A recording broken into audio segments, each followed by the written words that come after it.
Good afternoon everybody. कैसे हैं सब? Afternoon afternoon afternoon. जल्दी जल्दी से ज्वाइन कीजिए।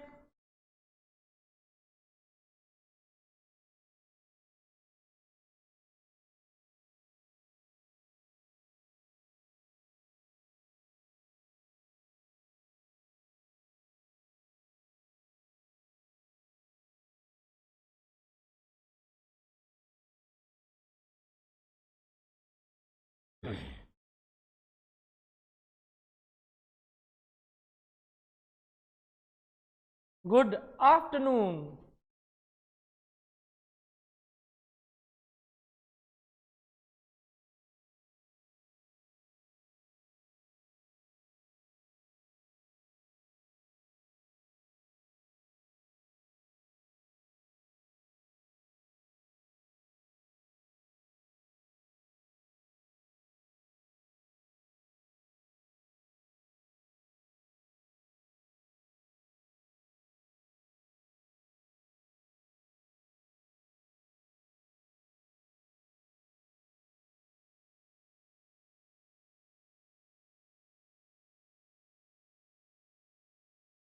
ओके, सबका मैसेज आना स्टार्ट।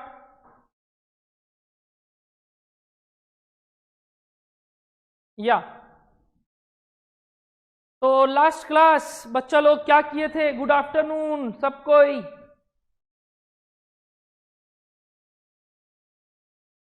अगर कोई न्यू ज्वाइनी भी क्लास कर रहा है नो दिक्कत, बट शुरू में आप बेसिक्स की क्लासेस और कॉस्ट शीट की क्लासेस देख लीजिए। ये चौथी क्लास है कॉस्ट शीट की। बड़ा ही छोटा छोटा मुन्ना मुन्ना क्लासेस लिया हुआ है मेरा पहले, और लास्ट क्लास तो सिर्फ 1 घंटे का था, जिसमें सिर्फ और सिर्फ एग्जाम्पल कंटिन्यू किए थे और सिंपल एवरेज वेटेड एवरेज समझे थे। याद आ रहा है? सिंपल एवरेज मेथड कैसे किए थे? 2 रेट का जो निकाले, सीओपी का रेट और ओपनिंग स्टॉक का रेट, दोनों को एवरेज कर दिया डिवाइडेड बाई 2, और वेटेड एवरेज में दोनों का वेटेड एवरेज कर दिए, दोनों रेट का यूनिट्स के हिसाब से, और एक शॉर्टकट फॉर्मूला सीखे वेटेड एवरेज का।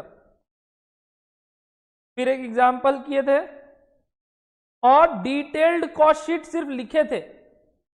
डिटेल्ड कॉस्ट शीट सिर्फ लिखे थे। Good afternoon.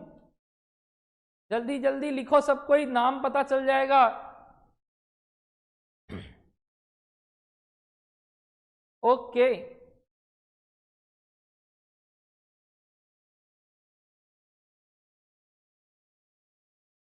Audio video clear everybody?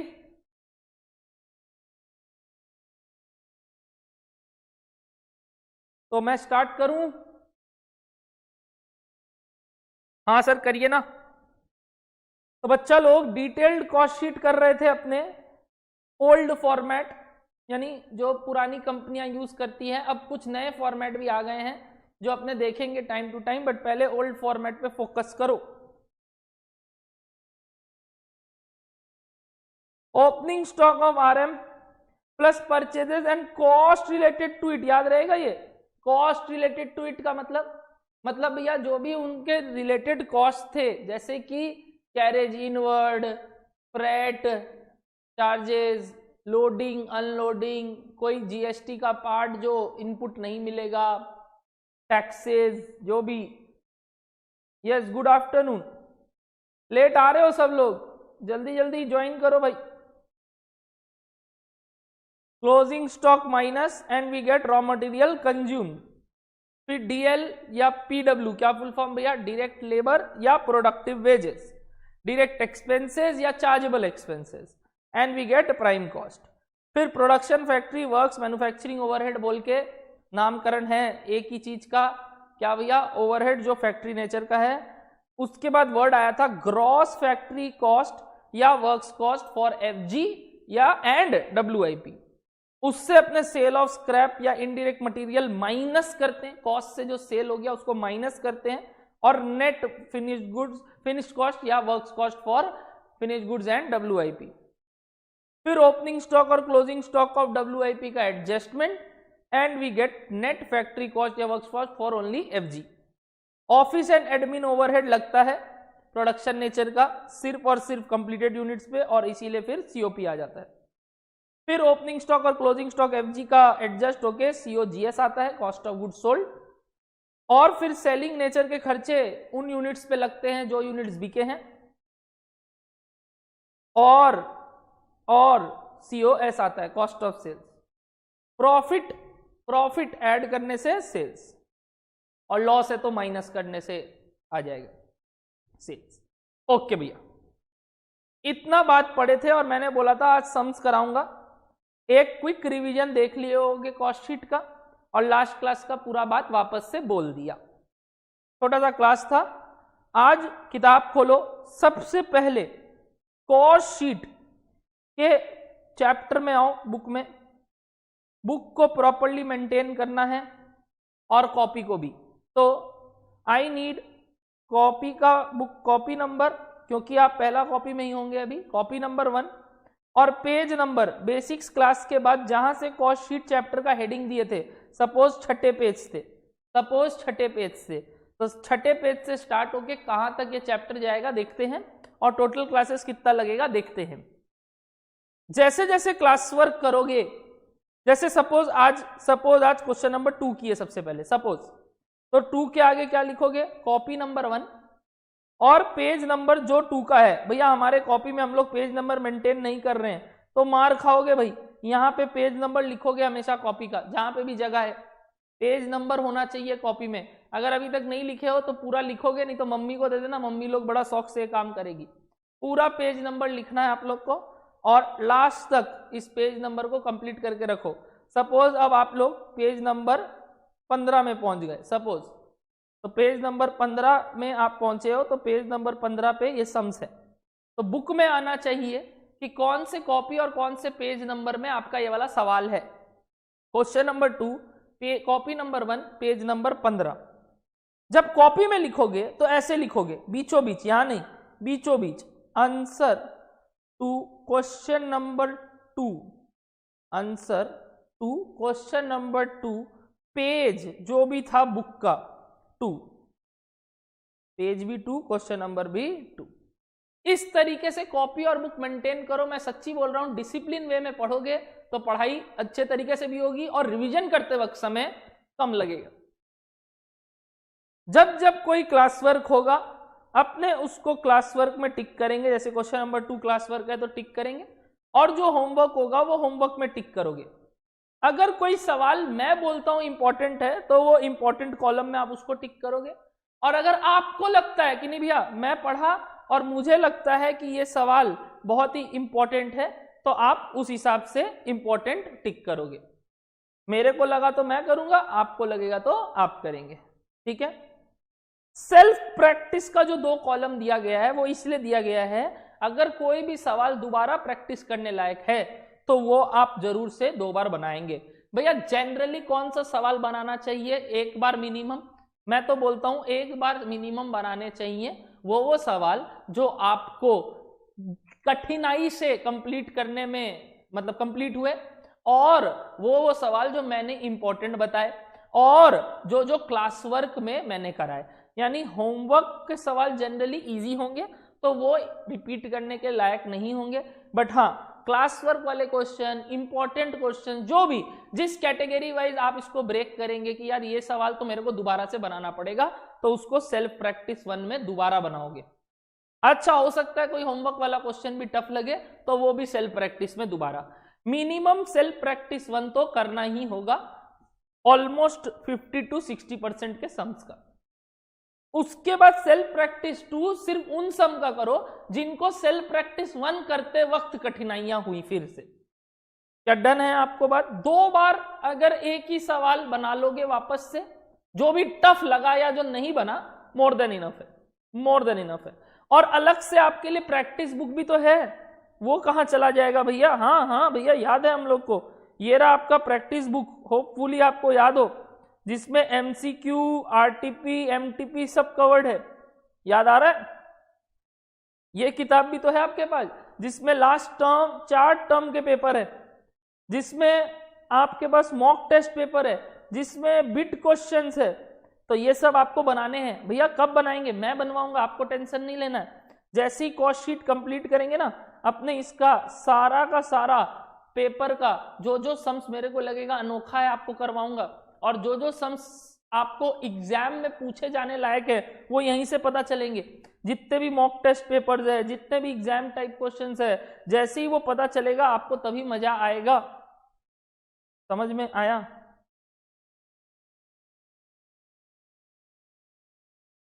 Done है यहां तक बात? डन है यहां तक बात? तो भैया आप जैसे ही कॉस्ट शीट कंप्लीट करोगे, आप हम लोग को सिखाओगे तो बुक का सवाल, इंस्टीट्यूट का सवाल, बिल्कुल बिल्कुल, ये भी वैसे इंस्टीट्यूट का ही सवाल है जो मैं आपको बुक में लाके दिया हूं। तैयार हो एवरीबॉडी? Thumbs up. यहां तक समझ में आया तो थम्स अप एवरीबॉडी प्लीज। अब हम स्टार्ट करेंगे, अब हम स्टार्ट करेंगे अभी पहला बुक वॉल्यूम 1 से जो आपको मिला होगा, पार्ट 1 का किताब से स्टार्ट करोगे। चलो चलो चलो सबको तैयार हो जाओ, get ready everybody. Thumbs up please एक बार।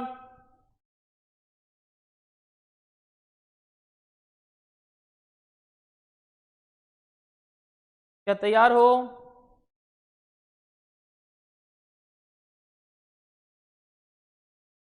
Okay yes Mirza, fine. मतलब मेरी आवाज आप तक पहुंच रही है और आपने मेरी बात एकदम गौर से सुनी है कि हाँ भैया कैसे डिसिप्लिन पूर्वक बुक को मेंटेन करना है, कॉपी को मेंटेन करना है। अगर ऐसे काम करोगे तो ही आगे एक इंसान बन पाओगे भाई। पढ़ाकू बच्चा हो चाहे ना पढ़ाकू बच्चा हो, बट डिसिप्लिन सब में होनी चाहिए ताकि आप इंसान बन पाओ भाई। ओके ओके सर, डिसिप्लिन जरूर सीखो लाइफ में, और कुछ नहीं तो ठीक है। तो चलो, क्योंकि क्वेश्चन नंबर 2 मैंने ऑलरेडी मार्क करा ही दिया, तो आओ बनाते हैं, आओ बनाते हैं। सबके पास किताब आ गई होगी, और अगर नहीं आई है तो प्लीज प्लीज बताइएगा, मेल कर दीजिएगा d2h.naveen-classes में कि मुझे बुक नहीं मिला। हम लोग चेक कर लेंगे बैकएंड से आपको मिला है कि नहीं मिला है। और कैलकाटा वाले हो, हावड़ा वाले हो तो आके जरूर ले जाना। अगर आपको पहले से बुक नहीं मिला है तो मेरे ख्याल से सबको मिल गया था, बट कल एक जन ने, भाविका ने बोला था शायद कि मेरे को नहीं मिला है, तो भाविका आपको मिल जाएगा कल में, टेंशन मत लो। Okay sir, okay.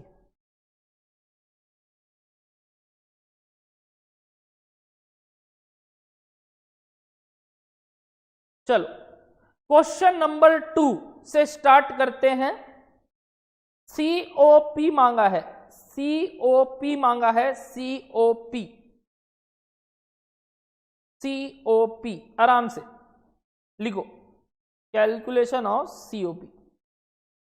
पहले पूरा अच्छे से लिखो, बट एग्जाम हॉल में तो अपने को फटाफट फटाफट करना है, MCQ है। रफ में करने से भी चलता है, बट थोड़ा सा फॉर्मेट सीख लो शुरू शुरू में, फिर आप अपने तरीके से भी बना सकते हो।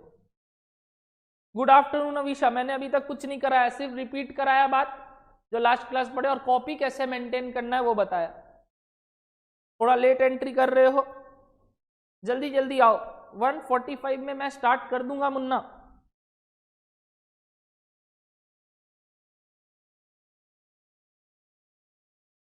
Good afternoon. चलो COP का कैलकुलेशन करना है आराम से। स्टार्ट कहां से दिया है? प्राइम कॉस्ट से। कितना? तो चलो prime cost 12,50,000, correct. Prime cost के बाद क्या ऐड करते हैं भैया? वर्क्स कॉस्ट दिया, वर्क्स कॉस्ट, वर्क्स ओवरहेड नहीं, वर्क्स कॉस्ट दिया, वर्क्स कॉस्ट। और कुछ बोला नहीं, ग्रॉस नेट ऑफ क्या, तो सब कुछ सेम है, मतलब बीच में कोई एडजस्टमेंट्स नहीं। तो क्या हो गया? वर्क्स कॉस्ट या फैक्ट्री कॉस्ट कितना दिया हुआ है? ओवरहेड नहीं, कॉस्ट। बताओ तो इसके बीच में क्या आता है? इन दोनों के बीच में क्या आता है? इन दोनों के बीच में क्या आता है? प्राइम कॉस्ट और वर्क्स कॉस्ट के बीच में कौन सा खर्चा आता है? कॉस्ट दिया है, कॉस्ट, तो बताओ वर्क्स कॉस्ट और प्राइम कॉस्ट के बीच में कौन सा खर्चा आता है। मैं क्वेश्चन नंबर 2 करवा रहा हूं, एवरीबडी रिप्लाई करोगे।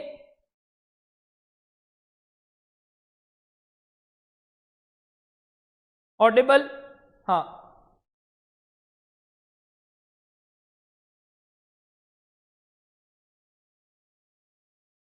मेरे प्यारे बच्चे सब जवाब दोगे?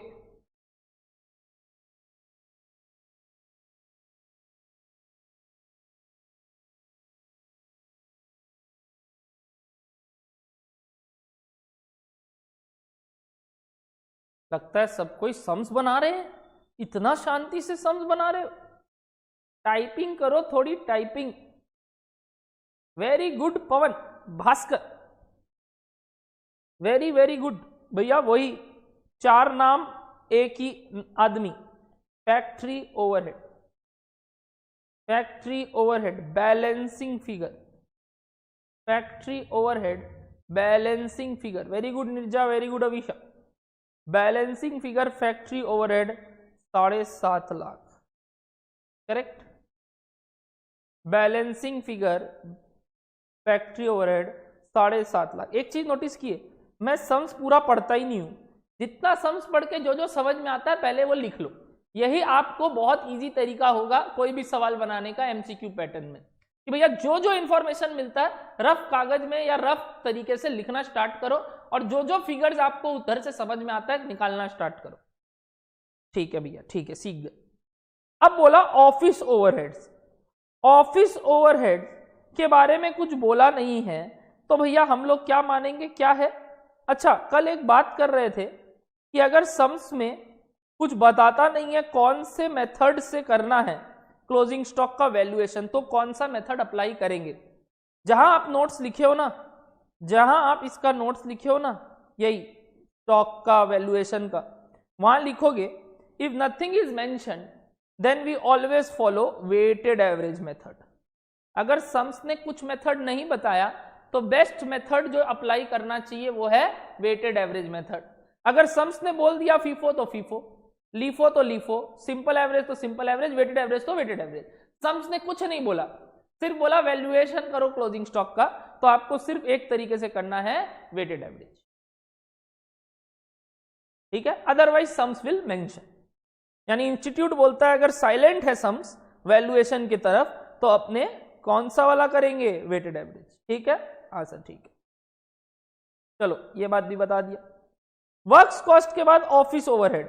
अगर ऑफिस ओवरहेड बोल रहा है और फैक्ट्री से रिलेटेड का ऑफिस ओवरहेड भी बोल रहा है, नहीं भी बोलता तो हम कौन से नेचर का मानेंगे, ऊपर मानेंगे। अगर जनरल वर्ड नहीं है तो office overhead, office and admin overhead आप प्रोडक्शन नेचर का मानेंगे। और एक हिंट भी लग रहा है मेरे को, क्योंकि वो फैक्ट्रीज का कुछ पोर्शन से रिलेट किया गया है। कोई बात नहीं, चाहे नहीं किया हुआ होता, फैक्ट्री का पोर्शन से रिलेट नहीं भी किया होता, कुछ नहीं बोल रहा है, सिर्फ बोला ऑफिस ओवरहेड, तो आप उसको ऊपर ले सकते हैं। यानी मैं अज्यूम कर रहा हूं प्रोडक्शन नेचर। फिर अगर हम जनरल नेचर का अज्यूम करें तो नहीं करना चाहिए, इंस्टीट्यूट बोलता है अगर कुछ नहीं बोले तो अज्यूम ऑफ प्रोडक्शन नेचर। तो ये कितना आएगा बताओ तो। बोला ऑफिस ओवरहेड ना 30% है फैक्ट्री ओवरहेड का, और फैक्ट्री ओवरहेड अभी जस्ट निकाले आप 7.5 लाख, तो बताओ ये कितना हो गया, 30% ऑफ 7.5 लाख, 30% ऑफ 7.5 लाख, 2,25,000,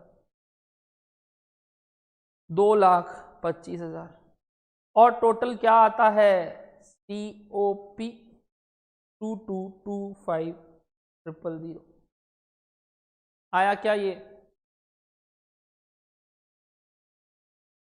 आया क्या ये 22,25,000 COP जो निकालना था सम्स में, COP 22,50,000।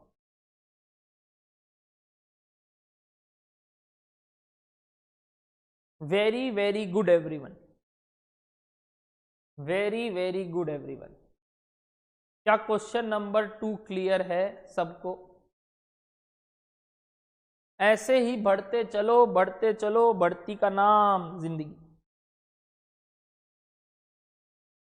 यही छोटे मोटे सवाल हैं आपके लिए, एकदम बाबू बाबू टाइप।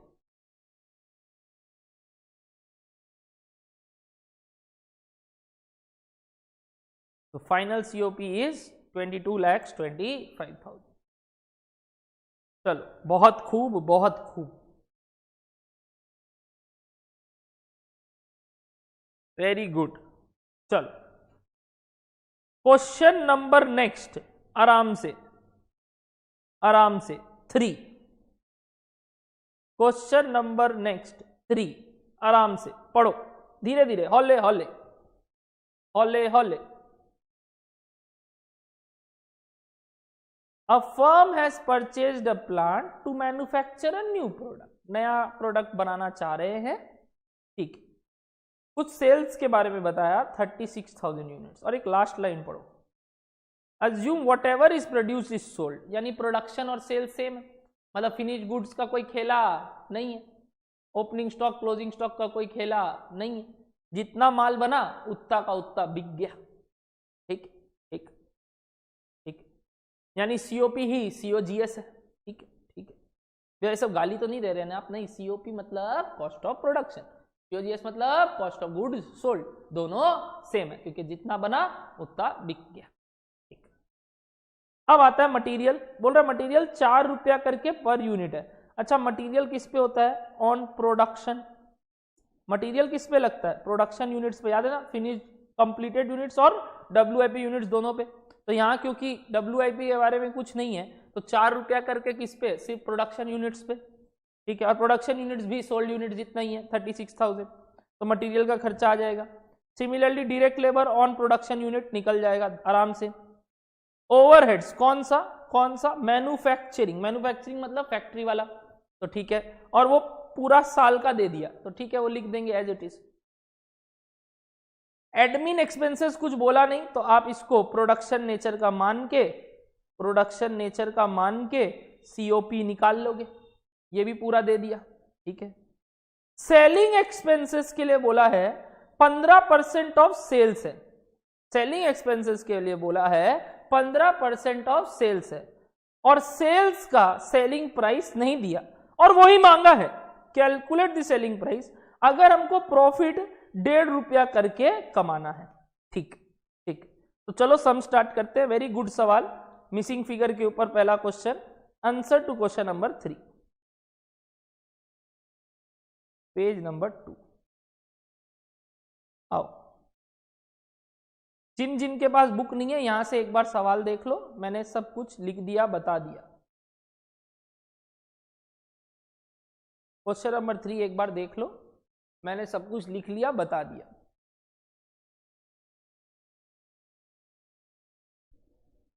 ठीक है, स्टार्ट कर सकता हूं मैं? Can we start? हाँ सर, स्टार्ट कीजिए। ओके, तो चलो स्टार्ट करते हैं और सेलिंग प्राइस निकालते हैं। तो लिखो कैलकुलेशन ऑफ सेलिंग प्राइस, या वही कॉस्ट शीट बना रहे हो, एक ही बात है। सबसे पहले मटेरियल का खर्चा, मटेरियल का खर्चा कितना हुआ? 4 रुपया करके 36,000 यूनिट्स। चलो बताते चलो भैया, ये सब दौरान पे, क्योंकि कॉस्ट शीट नहीं पूछा, तो क्या मेरे को अलग से हर एक बाइफरकेशन दिखाना पड़ेगा? मतलब भैया मैं बोलना चाह रहा हूं, अब जैसे डायरेक्ट लेबर लिखे आप, कितना है? 0.6 इंटू 36,000, तो 0.6 इंटू 36,000 जब करोगे तो 21,600 आएगा। अब क्या इसका टोटल प्राइम कॉस्ट होता है? हाँ, क्योंकि डायरेक्ट एक्सपेंसेस कुछ है नहीं। तो क्या भैया ये दिखाना पड़ता है? जरूरी नहीं है, क्योंकि कॉस्ट शीट नहीं मांगा, बट आप दिखाओगे, अपने लिए करोगे तो कोई गलत बात भी नहीं है, क्योंकि आप अभी सीख रहे हो।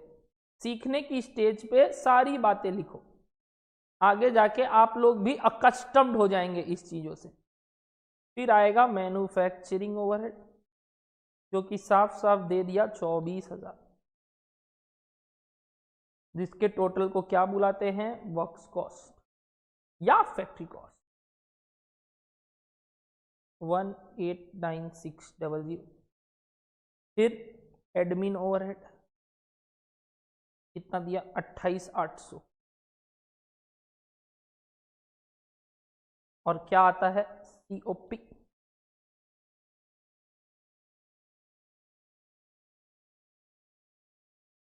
आ गया, सीओपी तक आ गया। अब क्या होता है भैया, यही सीओजीएस है क्योंकि ओपनिंग क्लोजिंग स्टॉक का कोई झमेला नहीं है।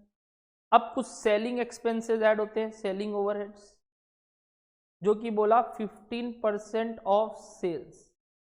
तो let sales be, sales total sales 15% of sales है ना, तो let total sales be x. मैं कितना पकड़ लिया, टोटल सेल्स को मैं एक्स पकड़ लिया, ठीक है।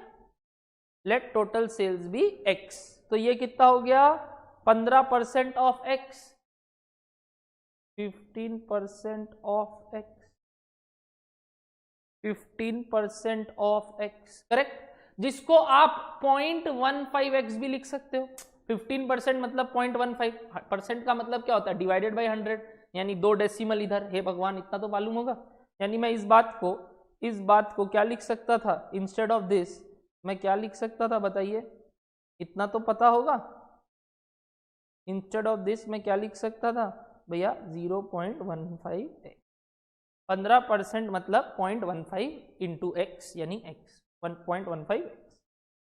इनका टोटल को क्या बुलाते हो, इनका टोटल को कॉस्ट ऑफ सेल्स बनाते हो, जो कि हो गया, अब ऐड नहीं हो सकता तो एक्स के फॉर्म में लिखा जाएगा ऐसे।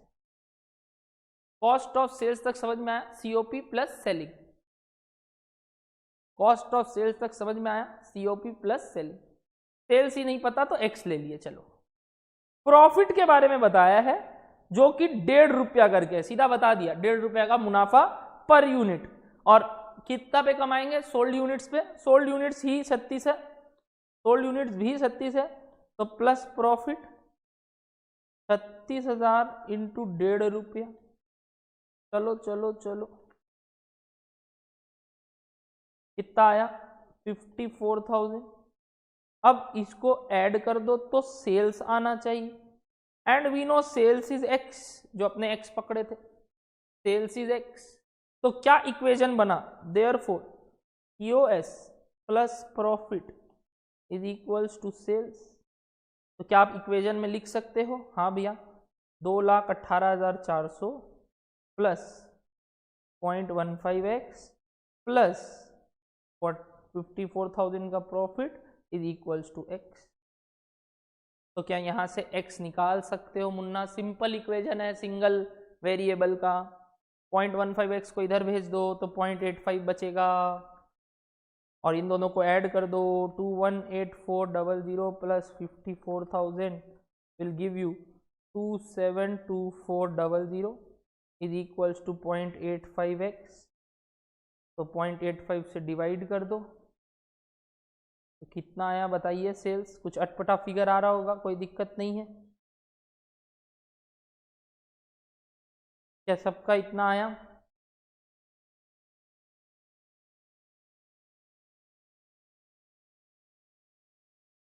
क्या मैंने कुछ गड़बड़ नहीं किया, तो सब ठीक है तो। हम्म हम्म हम्म सब परफेक्टली फाइन, सबको क्लियर है यहां तक, आया आंसर।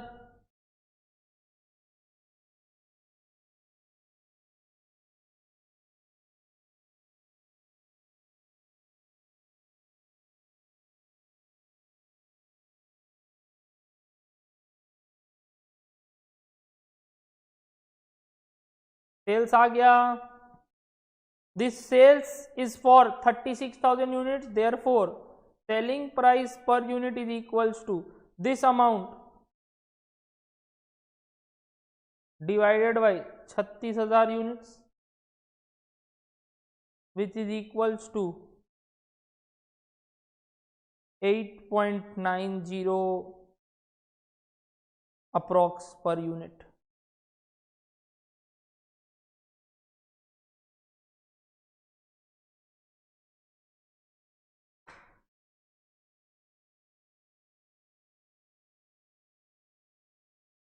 क्या क्लियर है ये वाला सवाल? बोलिए।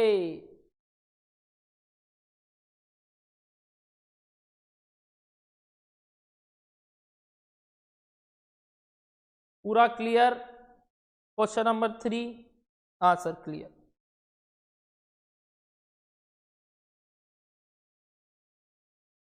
अच्छा सवाल। Question number 3। क्वेश्चन नंबर 4 पढ़ोगे? चलो क्वेश्चन नंबर 4 पढ़ोगे। अभी छुटुर मुटुर सवाल, बेसिक बेसिक सवाल कर रहे हैं।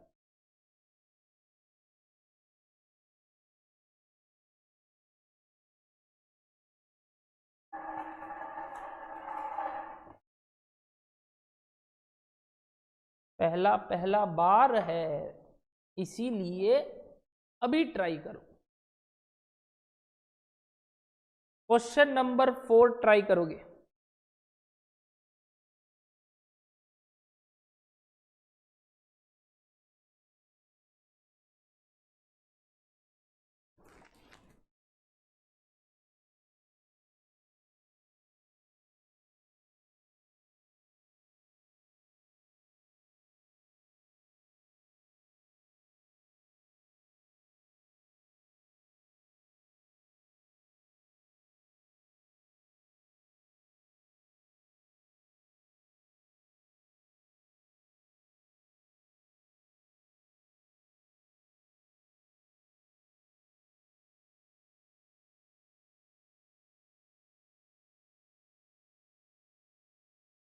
Direct material and direct cost एक जॉब का दिया है, कोई दिक्कत नहीं है। कॉस्ट शीट एक जॉब का भी बनता है, प्रोडक्ट का भी बनता है, कंपनी का भी बनता है, जो भी। जॉब मतलब भैया एक काम कर रहे हैं, सपोज एक शर्ट का प्रोडक्शन कर रहे हैं, तो वो मेरे लिए एक जॉब हो गया। जॉब नंबर 111 का आपको डायरेक्ट मटेरियल और डायरेक्ट लेबर कॉस्ट दिया, और ओवरहेड्स पूरा ही सारा ओवरहेड्स तो कुछ नहीं बोल रहा है, तो कौन सा ओवरहेड है? फैक्ट्री ओवरहेड ही। ऑल ओवरहेड यानी मान लो फैक्ट्री ओवरहेड। फैक्ट्री ओवरहेड या सारे ओवरहेड्स मिला के सब कुछ क्या है? 60% of direct labour. If the profit is included at the rate कितना? 20% of price charge to the customer, then calculate the price of the job. Try करोगे?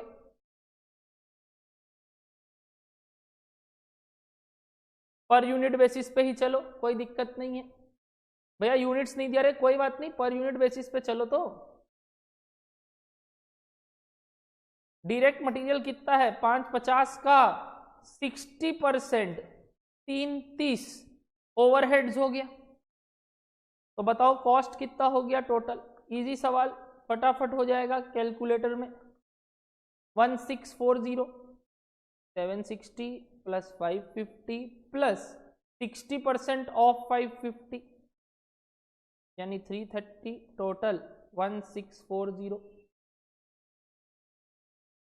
20% of price charge to customer. Price charge to customer मतलब selling price.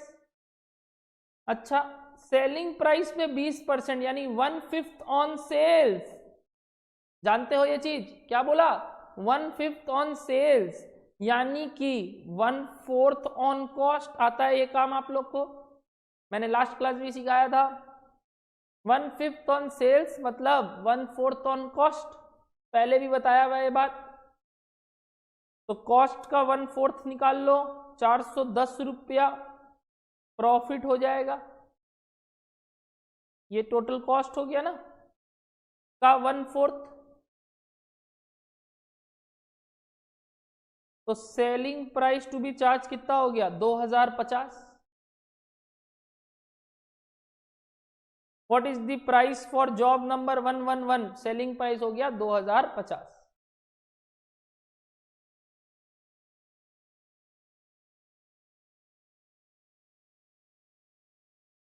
आया क्या?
20% मतलब 1/5 on sales, तो 1/4 on cost.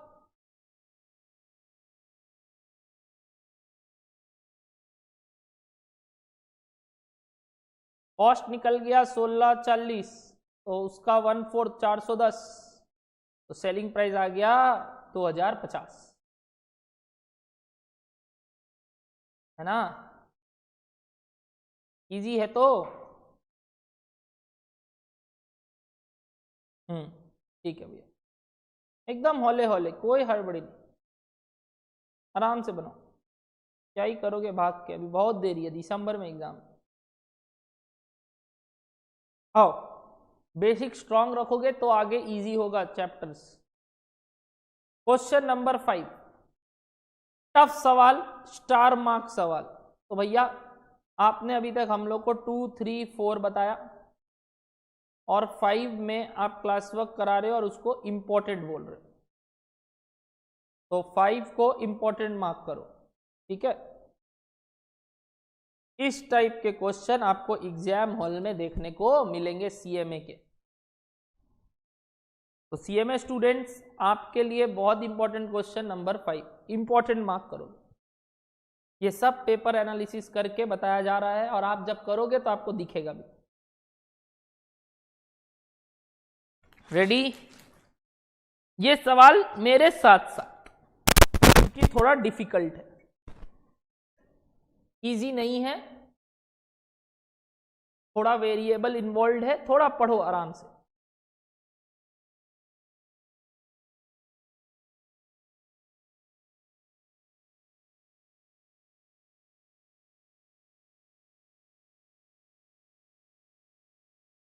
The cost structure of an article, एक article का cost structure दिया हुआ है नीचे, जिसका सेलिंग प्राइस 60,000 है और उसका कॉस्ट स्ट्रक्चर ये है, 50% कॉस्ट डायरेक्ट मटेरियल का लगता है, 20% खर्चा लेबर का है और 30% खर्चा ओवरहेड्स है सारे।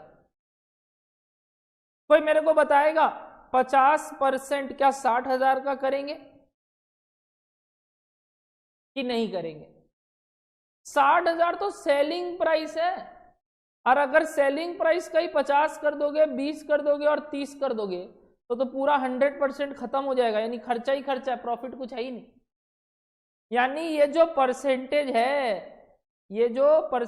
है, this is not on sales,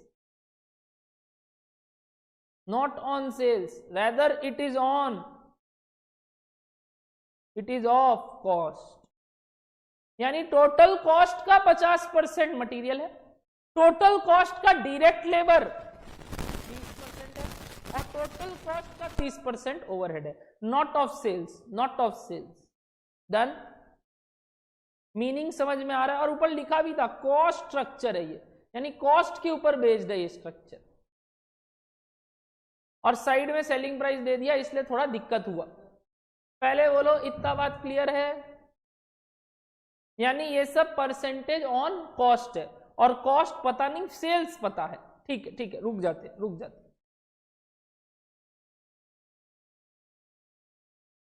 अब बोला नेक्स्ट लाइन, आराम से पढ़ जा। बोल रहा है an increase in 15% in the cost of material and 25% in the cost of labor is anticipated, और बोल रहा है कोई चेंज नहीं होगा ओवरहेड्स में। ओवरहेड्स में कोई चेंज नहीं हो रहा, ओवरहेड्स में कोई चेंज नहीं हो रहा, ठीक है। दिस इंक्रीज्ड कॉस्ट, जो चेंज हुआ ना, जितना भी डायरेक्ट मटेरियल है उसका 15% बढ़ जाएगा, जितना भी डायरेक्ट लेबर है उसका 25% बढ़ जाएगा, और ओवरहेड में कोई चेंज नहीं होगा। This increase cost in relation to present selling price, आज का सेलिंग प्राइस कितना है?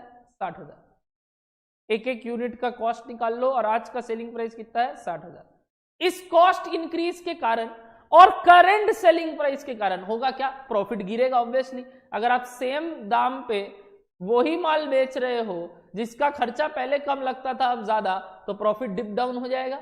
तो देखो क्या बोला, this would cause 25% decrease in the amount of present profit पर आर्टिकल। इसके कारण अभी का जो प्रॉफिट है ना वो 25% से गिर जाएगा।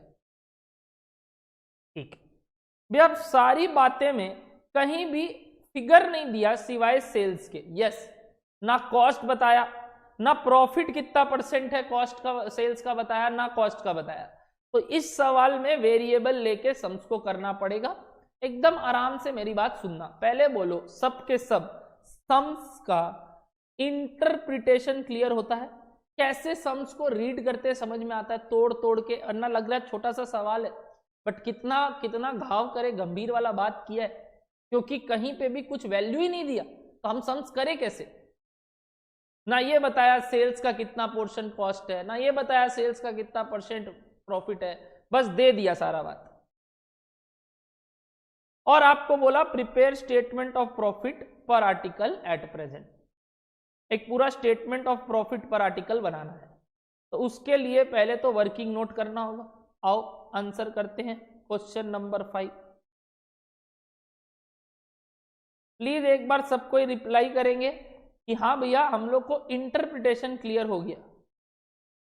Answer to question number 5 page 3 working note number 1 लिखो। Let cost be rupees. Cost को कितना पकड़ लिए, जैसे सेल्स कितना बोला 60,000 और कॉस्ट को क्या पकड़ लिए x रुपया। एक एक यूनिट का 60,000 में बिक रहा है, एक एक यूनिट का कॉस्ट 60 रुपीज। ठीक है, ठीक है। हाँ हाँ, तो देखो क्या हुआ, दो केस है, एक प्रेजेंट और एक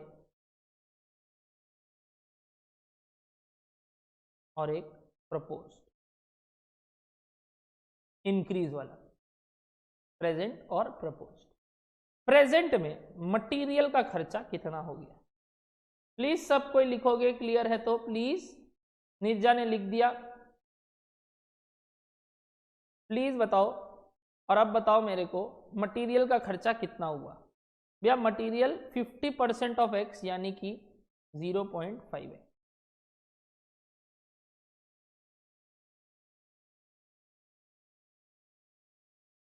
लेबर का खर्चा हो गया 0.2x और ओवरहेड्स का खर्चा हो गया 0.3x और आ गया कॉस्ट आ गया x, टोटल कॉस्ट हो गया x। करेक्ट। सेल्स पता है मेरे को, सेल्स 60,000 और ना ही प्रॉफिट पता, तो प्रॉफिट को एक नया वेरिएबल मान लेते हैं and let profit be rupees y. अभी का प्रॉफिट भी रुपीज।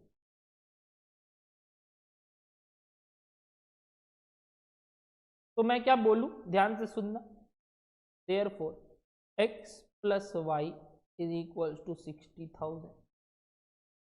पहले बोलो यहां तक क्लियर है? अभी का situation, everybody current situation clear है? मैंने कॉस्ट को x पकड़ा, प्रॉफिट को y पकड़ा। एकदम हौले हौले चलो, ये सम्स बहुत इंपॉर्टेंट है आपके एग्जाम हॉल के लिए। सेम सवाल मॉक टेस्ट में आया हुआ है।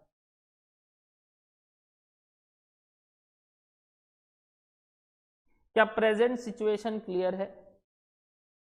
Material 0.5x, labour 0.2x, overhead 0.3x, total cost x, सबको ऐड करोगे तो x आ जाएगा, क्योंकि उसी का परसेंटेज ऊपर लिखे। प्रॉफिट y जोड़ने से सेल्स आ गई, तो x plus y is equal to sales. Okay, yes.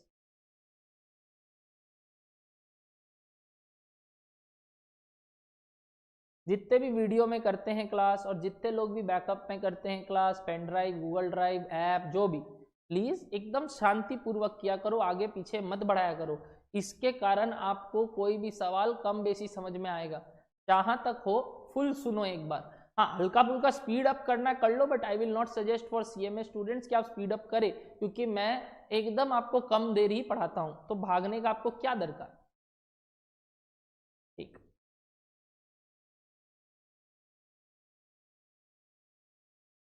अब देखो क्या हुआ, मटेरियल का कॉस्ट 15% से बढ़ गया, यानी कि इसको 15% से बढ़ाना है, प्रपोज्ड में इसको 15% से बढ़ाना है। तो करो तो 0.5 का 15% बढ़ाओ, तो आप कैलकुलेटर में फट से कर सकते हो। 0.5 प्लस 15% कितना आया बताओ तो, और नया बताओ कितना हो गया, या फिर 0.5 का पहले 15% निकाल लो फिर 0.5 जोड़ दो। इजी तरीका क्या है कैलकुलेटर में, 0.5 इंटू 1.15 या 0.5 प्लस 15%। कैलकुलेटर में बताओ कितना आया प्रपोज्ड मटेरियल कॉस्ट। यदि ये 0.5x बढ़ जाएगा तो नया कॉस्ट कितना होगा, प्रपोज्ड कॉस्ट कितना होगा, मैं नहीं लिखूंगा आप बताओगे। What will be the proposed cost, आप बताओगे, मैं नहीं लिखूंगा। 15% से बढ़ा दो, एकदम सिंपल, और बताओ कितना आया प्रपोज्ड मटेरियल का कॉस्ट, जल्दी जल्दी बताओ।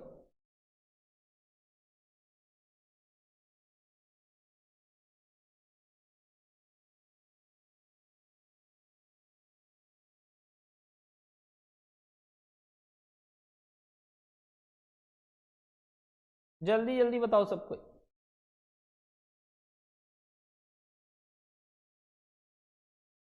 0.575x, बिल्कुल सही, सबको आंसर दे रहे हैं, बिल्कुल सही सब कोई, very good everyone, very good.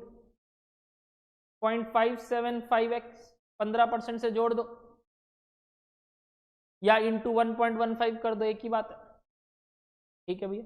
Similarly labour का क्या हो गया, लेबर कितना परसेंट से बढ़ गया, 25% से, लेबर 25% से बढ़ गया, तो ये कितना हो गया बताओ, लेबर कितना हो गया बताओ।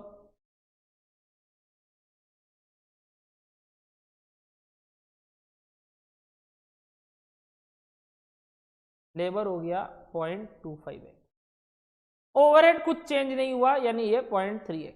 तो टोटल करो तो, अब इन सब का टोटल मारो तो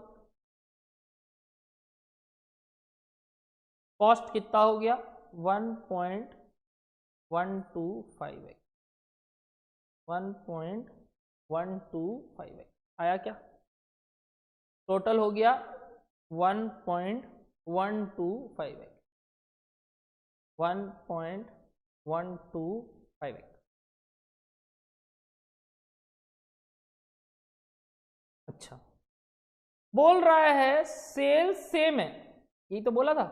अगर सेल सेम है, बोला अगर प्रेजेंट सेलिंग प्राइस पे ये इंक्रीज कॉस्ट का, प्रेजेंट सेलिंग प्राइस पे ये इंक्रीज कॉस्ट को ले आए तो प्रॉफिट गिर जाएगा, कितना से, प्रॉफिट 25% से गिर जाएगा, प्रॉफिट 25% से गिर जाएगा। यानी पुराना प्रॉफिट अगर y है तो नया प्रॉफिट 0.75y हो जाएगा, 25% से कम हो जाएगा। मानते हो, अगर सेम सेलिंग प्राइस रखे और कॉस्ट को बढ़ा दे तो बोल रहा है प्रेजेंट प्रॉफिट 25% से गिर जाएगा, यानी 75% ऑफ द पुराना प्रॉफिट हो जाएगा, विच इज 0.75y।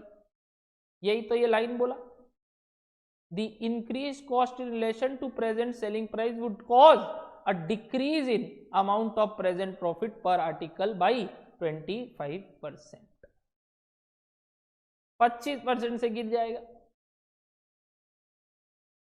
तो क्या एक और इक्वेशन आया बताइए, सेकंड इक्वेशन क्या आया बताइए, 1.125x plus 0.75y is equals to again 60,000।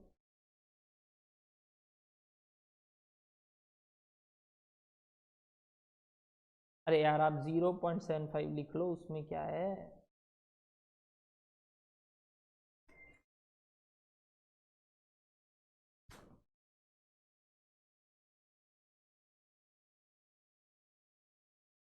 बोल दो, बोलना दिल में है जो छिपा। क्या बचपन में एलिमिनेशन मेथड, सब्स्टिट्यूशन मेथड किया हुआ है, किया हुआ है तो कर दो, कर दो। सब्स्टिट्यूशन मेथड से करना है सब्स्टिट्यूशन मेथड से करो, एलिमिनेशन मेथड से करना है एलिमिनेशन मेथड से करो, मेरे को आंसर दे दो।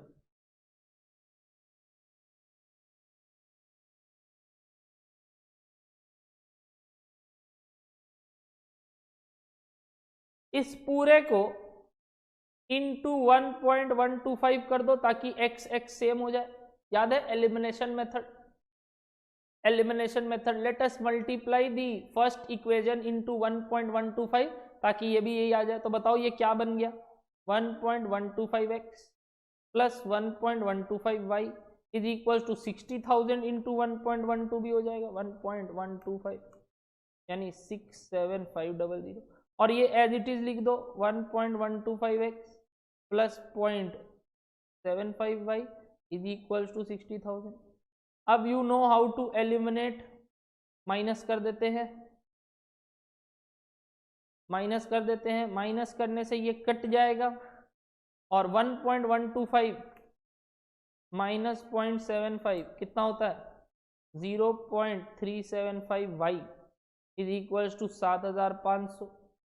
तो y कितना आया, तो y कितना आया 7,500 डिवाइडेड बाई 0.375 कितना आया बताओ 20,000। y कितना आया 20,000। y 20,000 आ गया। कोई भी एक इक्वेशन में या इसमें y का वैल्यू पुट कर दो और x निकाल लो। बचपन का मैथ्स है तो सिंपल वाला एलिमिनेशन मेथड जो इक्वेशन चैप्टर में क्लास 8-9 में सीखे थे, नहीं तो अभी फाउंडेशन में मैंने सिखाया था। और अभी तो ये सब चीज आना चाहिए, इतना सिंपल मैथमेटिक्स। तो y आ गया 20,000, तो x कितना आ गया बताओ, x प्लस वाई 60 है, तो y कितना, x कितना हो गया बताओ 40,000। x प्लस वाई 60,000 है, तो अगर y 20,000 है तो x 40,000 है कि नहीं? सॉल्व करके देख लो, x आ गया 40,000, y आ गया 20,000, x आ गया 40,000। x 40,000 कैसे आया भैया, x plus y is equals to 60,000, तो x इज इक्वल्स टू 40,000। अब सम्स कंप्लीट कर सकते हो। पार्ट 1 वर्किंग नोट में ये निकाल लिए। तो पार्ट 1 क्या मांगा था, present state, prepare a statement of profit पर आर्टिकल एट प्रेजेंट। तो लिखो स्टेटमेंट ऑफ प्रॉफिट पर आर्टिकल एट प्रेजेंट, अभी के हिसाब से रुपीस इक्वल्स। पहले मटेरियल आएगा, मटेरियल कितना हो गया, x निकल गया 40,000 का 50% यानी 20,000। लेबर कितना हो गया 40,000 का 20% यानी 8,000। और ओवरहेड्स कितना हो गया 40,000 का 30% यानी 12,000। टोटल कॉस्ट कितना हो गया, सारे ओवरहेड्स मिला के COS आ गया, कितना आ गया बताइए 40,000। सारा कॉस्ट ले लिया। और प्रॉफिट यानी टोटल कॉस्ट भी बोलते हैं इसको, प्लस प्रॉफिट कितना निकाले थे y 20,000, तो सेल्स कितना हो गया। तो प्रेजेंट स्टेटमेंट ऑफ प्रॉफिट के हिसाब से प्रॉफिट आया 20,000 और कॉस्ट आया 40,000।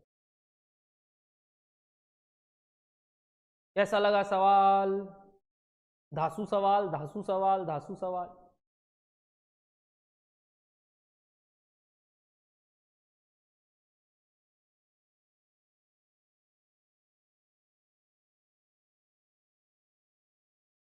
पार्ट 2 क्या बोल रहा है सम्स का, find the revise selling price. अच्छा सेलिंग प्राइस बताओ क्या होगा अब, to produce same percentage of profit to sales as before. अच्छा ठीक है, पहले बताओ पुराना प्रॉफिट टू सेल्स क्या है, पुराना प्रॉफिट टू सेल्स क्या है बताओ। What is at present profit by sales percentage कितना है? 20,000 बाई 60,000, यानी वही 33.333333%, यानी कि 1/3 और 1/3 ऑन सेल्स है। 1/3 ऑन सेल्स एट प्रेजेंट क्या है? 1/3 ऑन सेल्स, या बोल लो और 1/2 on cost. At present percentage of profit है 33.33%। कैसे? 20,000 बाई 60,000, यानी 1/3, 2/6 यानी 1/3। 1/3 ऑन सेल्स मतलब 1/2 ऑन कॉस्ट है प्रेजेंटली। बोल रहा है यही रखना है हमको। अगर प्रॉफिट हमको 1/2 ऑन कॉस्ट रखना है, यानी 1/3 ऑन सेल्स रखना है, तो सेलिंग प्राइस क्या होगा? अगर ये सब खर्चा बढ़ रहा है नए नए खर्चों पे, प्रपोज्ड केस पे, तो लिखो फटाफट, लिखो फटाफट। Part 2, calculation of revised selling price as per new cost. फटाफट बताओ, फटाफट बताओ। मटेरियल का खर्चा कितना हो गया? फटाफट बताओ।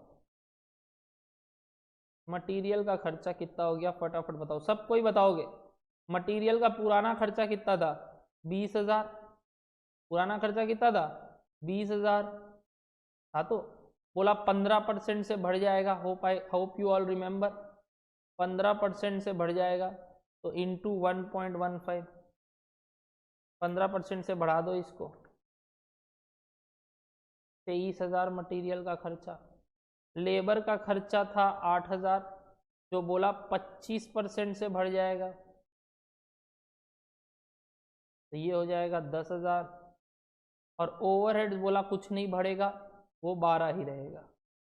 तो न्यू टोटल कॉस्ट या कॉस्ट ऑफ सेल्स कितना आ गया? बताओ।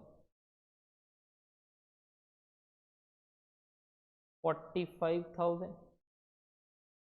और profit will be 1/2 on cost, कितना आया बताइए? 22,500। तो what is the new selling price? बताइए। 67। नया सेलिंग प्राइस, उतना ही परसेंटेज ऑफ प्रॉफिट कमाने के लिए सेलिंग प्राइस कितना चार्ज करना पड़ेगा? 67,500।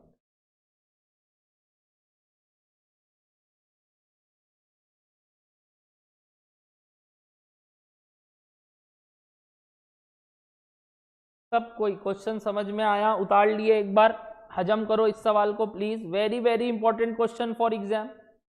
रीडू क्वेश्चन है एकदम, बिल्कुल बिल्कुल भैया, बहुत अच्छा सवाल। और देखते ही देखते आपको होता है 1 घंटा पढ़ते हुए।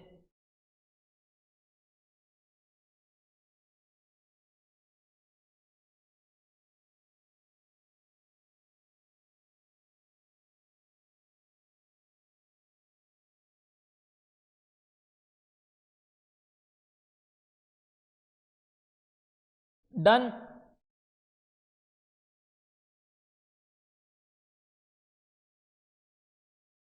Sums done.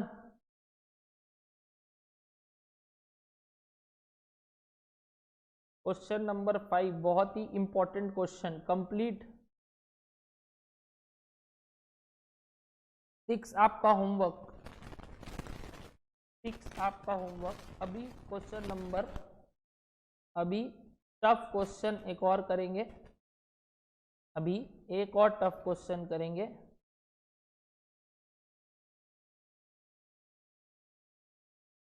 Question number 7।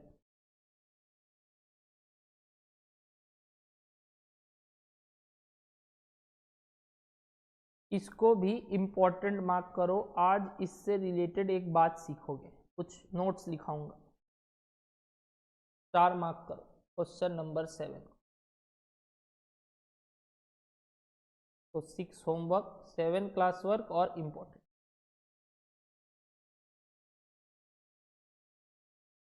Done.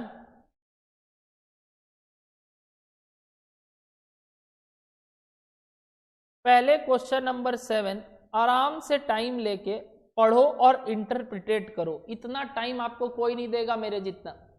मैं जितना आपको टाइम देता हूं ना, आप लोग वेस्ट मत करो, उसको यूटिलाइज करो कि हाँ भैया टाइम दे रहे हैं तो भैया हम लोग को इंटरप्रिटेशन स्किल बढ़ाने का कोशिश कर रहे हैं, क्योंकि एग्जाम हॉल में मैं नहीं रहूंगा, आप रहेंगे। प्लीज आराम से पहले सम्स को खुरेद दो, उखेड़ दो कि हम क्या समझे इस सवाल से, पहले समझ लो, उसके बाद मेरे साथ वापस से पढ़ना, ठीक है। तो मैं आपको आराम से समय देता हूं। कितने देर का भैया? आराम से अगेन 3 to 4 मिनट्स का टाइम दे रहा हूं। आराम से पढ़ो सवाल। ये है क्वेश्चन, ठीक है, आराम से पढ़ो।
क्या सबका एक रीडिंग हो गया? तो मैं पढ़ना स्टार्ट करूं सवाल? मेरे साथ साथ करना है, सवाल पढ़ने का समय दिया था। सबने एक रीडिंग कर लिया क्वेश्चन का, तो मेरे साथ साथ अब रीडिंग करोगे और समझोगे सवाल को। काफी काफी चीजें आई होंगी इस दौरान जो अपने को सीखनी है। ठीक है भैया, सिखाइए ना।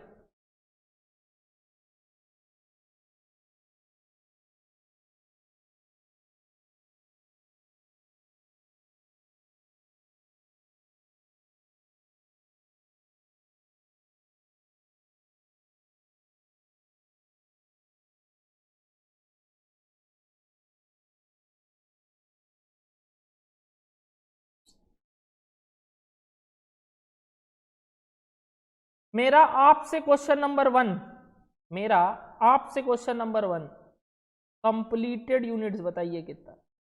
सम्स में कहीं भी WIP एडजस्टमेंट है? नहीं, very very easy. Completed units कितना है बताइए। चलो सब कोई मेरे को कंप्लीटेड यूनिट्स बताओ।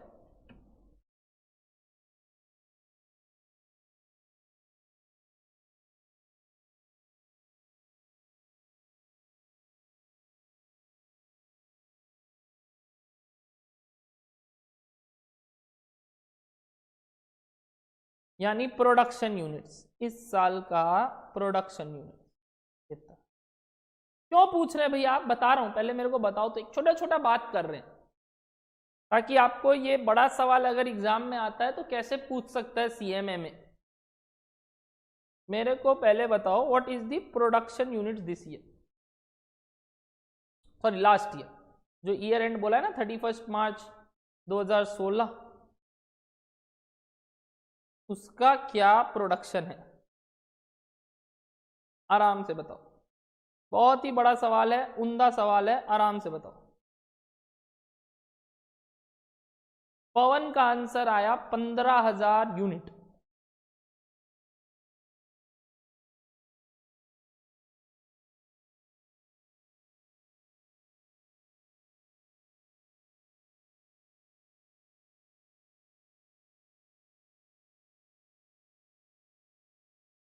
यानी पुराने साल जो ईयर कंप्लीट हुआ है उसमें 15,000 यूनिट बना था। कैसे पता किए, सोल्ड यूनिट्स दिया हुआ है, ओपनिंग स्टॉक दिया हुआ है, क्लोजिंग स्टॉक दिया हुआ है, तो प्रोडक्शन निकल जाएगा। चलो अब सम स्टार्ट कर सकते हो एकदम हौले हौले।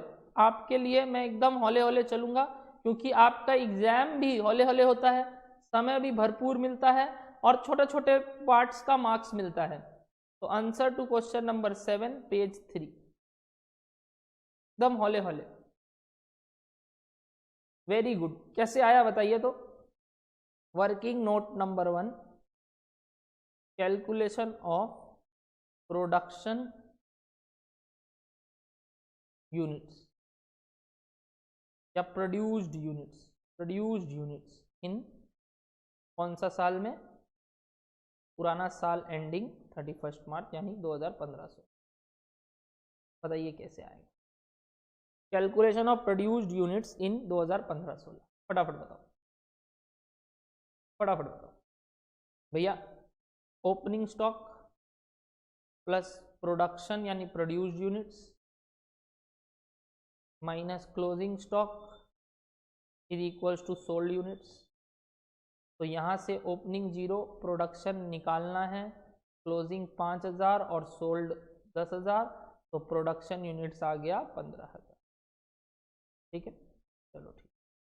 अब आराम से मेरे को वर्किंग नोट नंबर 2 बताओ, calculation of closing stock in units in 2016 से।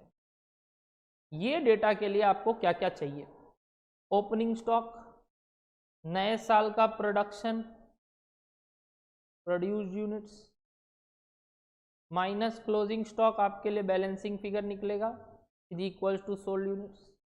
पहले बताओ अगले साल का ओपनिंग स्टॉक कितना होगा, अगले साल का ओपनिंग स्टॉक क्या होगा, जो इस साल का क्लोजिंग स्टॉक है which is 5,000 units, in units बात कर रहे हैं। प्रोडक्शन के बारे में क्या बोला, क्लोजिंग स्टॉक पता नहीं, और सोल्ड यूनिट्स के बारे में क्या बोला, आराम से पढ़ो।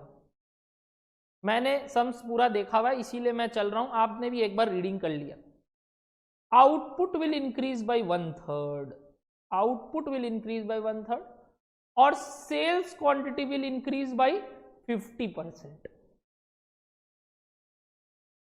Sales quantity will increase by 50%। दो बात ध्यान रखना, माल 1/3 ज्यादा बन रहा है और सेल्स क्वांटिटी 50% से बढ़ रहा है। ओपनिंग स्टॉक ये वाला लाइन बाद में, पहले बताओ क्या आया।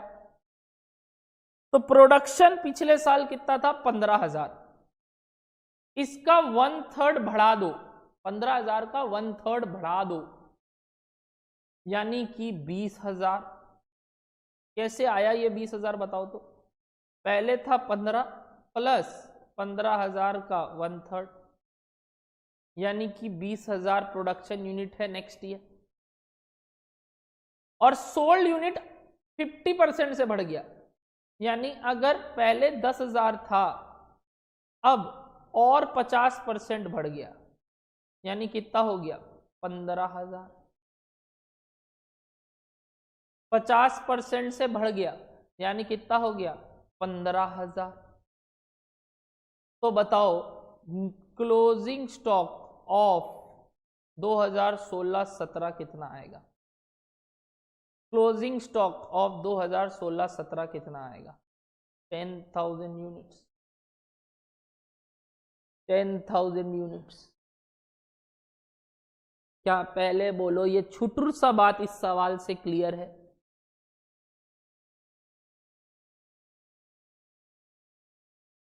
ओपनिंग स्टॉक 5,000, प्रोडक्शन 1/3 से पिछले साल से बढ़ गया यानी 20,000 हो गया, और सेल्स अगर पहले 10,000 होता तो 50% बढ़ गया यानी 15,000 हो जाएगा अगले साल। तो ये हो गया selling units of new year, ये हो गया प्रोडक्शन ऑफ न्यू ईयर, ये opening stock of new year. तो क्लोजिंग स्टॉक कितना आया? 10,000। क्या यहां तक सबको क्लियर है? और इस क्लोजिंग स्टॉक के लिए वैल्यूएशन टेक्निक कुछ बताया है क्या? हाँ देखो कुछ बोला है, बोल रहा है assume that the opening stock is first sold before using the current year output. इस मेथड को क्या बुलाते हो? इस मेथड को क्या बुलाते हो? फटाफट बोलो, इस मेथड का नामकरण दो, नामकरण। अगर पहले जो बना है वो बिक रहा है तो इस प्रोसेस का नाम क्या है? What is the meaning of this particular method? Yes, this particular method is FIFO method. यानी सम्स ने वैल्यूएशन किस बेसिस पे करने बोला? FIFO method. करेंगे फर्स्ट इन फर्स्ट आउट। नहीं बोलता तो वेटेड एवरेज करते, नहीं बोलता तो वेटेड एवरेज करते।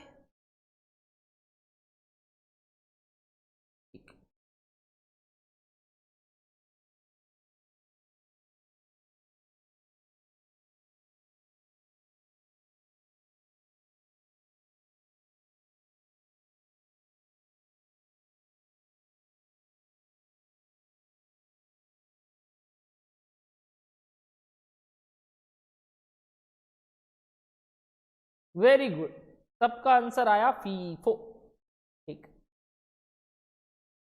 चलो जो भी डेटा दिया है वो 2016-17 का दिया है।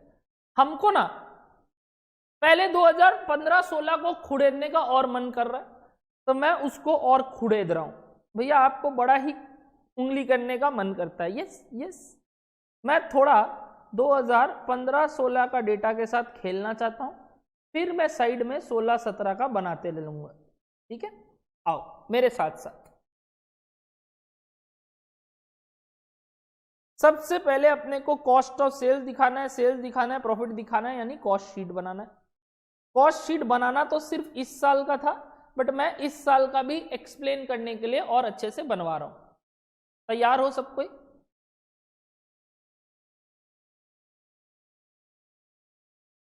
चलो सबसे पहले डायरेक्ट मटेरियल। डायरेक्ट मटेरियल का खर्चा कौन से यूनिट्स पे लगता है? On production units. ध्यान है, ऑन प्रोडक्शन यूनिट्स। और अगर सम्स ने नहीं बताया कि ये वेरिएबल है, फिक्स्ड है कि सेमी वेरिएबल है, तो आप क्या मानोगे भैया? Direct material generally variable cost होता है, मैंने बताया था जनरली, सब बेसिक सी क्लास में बताया हुआ। वैसे direct wages generally variable cost होता है, बट फिक्स्ड भी हो सकता है अगर सम्स बोले तो। सम्स नहीं बोल रहा है तो वेरिएबल मानेंगे। बाकी सब के लिए बता दिया कितना फिक्स्ड कितना वेरिएबल। ठीक है, ठीक है, ठीक। वेरिएबल कॉस्ट किस पे डिपेंड करता है? यूनिट्स पे। और फिक्स्ड कॉस्ट क्या यूनिट्स पे डिपेंड करता है? नहीं। तो फिक्स्ड कॉस्ट टोटल बेसिस पे लिखेंगे और वेरिएबल कॉस्ट एक बार पर यूनिट भी बताना कितना कितना आया। ठीक है, ठीक है भैया, ठीक है।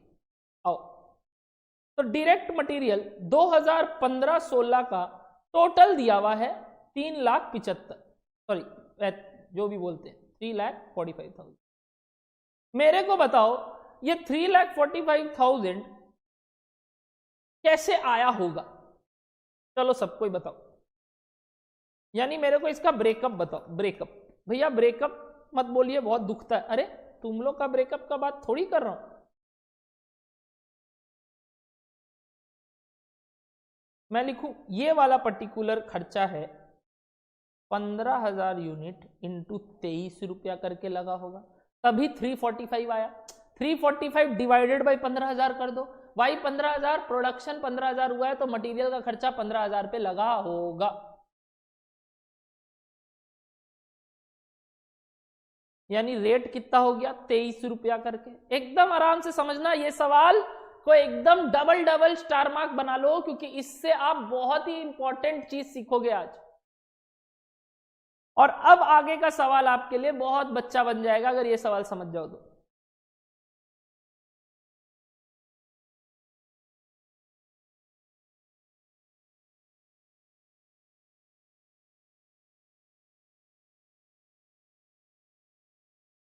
चलो ठीक है भैया। सिमिलरली डायरेक्ट वेजेस बताओ कैसे लिखूं। डायरेक्ट लेबर 3,90,000 लिखा हुआ था, बट इस 3,90,000 का रहस्य क्या है भैया? रहस्य है 15,000 इंटू 20 रुपये। ठीक है भैया, ये हो गया भैया। कोई डायरेक्ट एक्सपेंसेस नहीं दिया है, ठीक है। अगर डायरेक्ट एक्सपेंसेस नहीं है तो मैं इसका टोटल को प्राइम कॉस्ट बोल देता हूं, यानी 7,35,000 प्राइम कॉस्ट है। ठीक है भैया, ठीक है भैया। अब मैं फैक्ट्री ओवरहेड ऐड करता हूं। मेरे को उससे मतलब नहीं है वेरिएबल है कि फिक्स्ड, बट मैं सेग्रीगेट कर रहा हूं आपको समझाने के लिए, ठीक है ना, ताकि आपको समझ में आए मेरा बात। वेरिएबल और फिक्स्ड दोनों आता है, चाहे कुछ भी हो, बट मैंने सेग्रीगेट करना है ताकि आगे आपको चीज समझ में आए। प्रोडक्शन ओवरहेड वर्ड था, 75% वेरिएबल है, मतलब बाकी का 25% इसमें फिक्स्ड है। 2,40,000 का 75% बताइए, 25% बताइए, 75% बताइए। 2,40,000 का 75% होता है 81, वेरिएबल है, तो माइनस 240 यानी 60,000 फिक्स्ड। वेरिएबल वाला पार्ट के लिए मैं बोलूं प्रोडक्शन है, मतलब प्रोडक्शन यूनिट्स पे लगा होगा, 15,000 के हिसाब से लगा होगा ये, यानी डिवाइडेड बाय 15,000, तो कितना आया ये पक्का 15,000 इंटू 12 रुपया करके है। बट फिक्स्ड वाला वैसे मत बताना, क्योंकि फिक्स्ड टोटल के हिसाब से रहता है। फिक्स्ड वाला के लिए पर यूनिट मत बताना। अगर दिया हुआ हो पर यूनिट तो पहले तो उसको फिक्स्ड टोटल में कन्वर्ट करते, बट दिया ही टोटल में था तो उसको मत छेड़छाड़ करना। फिक्स्ड को टोटल ही रहने देना, पर यूनिट नहीं निकलता है वो। वेरिएबल का पर यूनिट कॉस्ट निकलता है, क्योंकि वो सेम रहता है। आउटपुट चेंज होने के कारण, क्या बोला, आउटपुट चेंज होने के कारण वेरिएबल कॉस्ट चेंज होगा, इसीलिए ये बात लिखा। तो अगर सम्स में बोल रहा है कि नया यूनिट्स पे बताओ, यानी ये 15,000 पे है तो नया पे बताओ, तो वेरिएबल कॉस्ट चेंज होगा, फिक्स कॉस्ट चेंज नहीं होगा अनलेस अदरवाइज मेंशन। ठीक है, और कुछ एडमिन ओवरहेड भी है भैया, बट उससे पहले इसका टोटल को क्या बुलाते हैं, वर्क्स कॉस्ट। टोटल मारो। मैं भैया आप इतना क्यों करा रहे हैं? अरे बाबू ये समझ लो ना, तो आगे कोई भी चैप्टर और कुछ भी समझने में प्रॉब्लम नहीं होगा। ऐसा बात? हाँ, तब भैया बताइए। वर्क्स कॉस्ट आया 9,75,000। अब क्या ऐड करोगे बताओ? ओपनिंग क्लोजिंग WIP का खेला है नहीं, तो एडमिनिस्ट्रेटिव ओवरहेड्स कुछ नहीं बोला तो प्रोडक्शन नेचर का ही मानेंगे। जिसमें क्या बोल रहा है बताओ।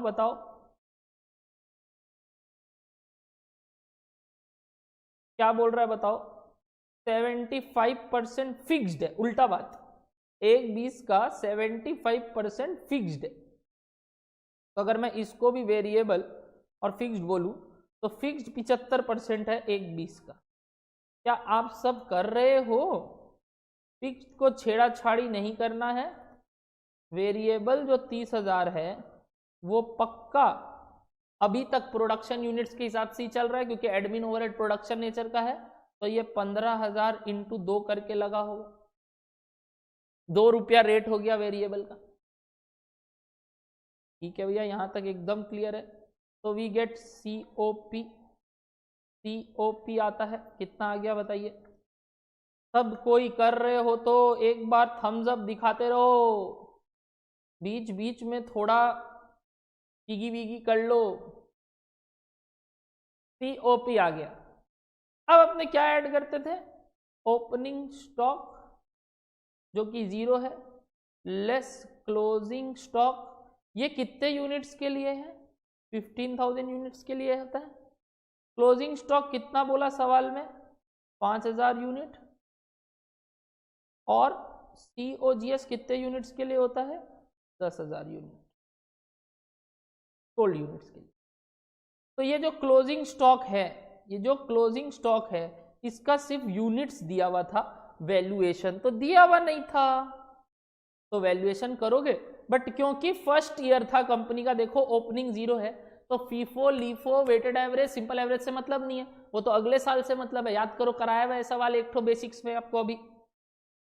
तो फटाफट बताओ क्लोजिंग स्टॉक का वैल्यू कैसे निकालते थे, याद है? अगर ये वैल्यू 15,000 के लिए है तो 5,000 के लिए कितना।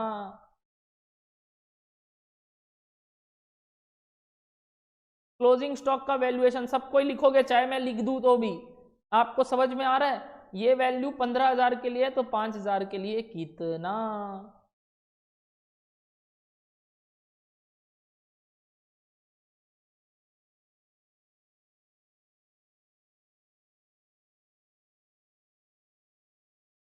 जानबूझ के करा रहा हूं ये डेटा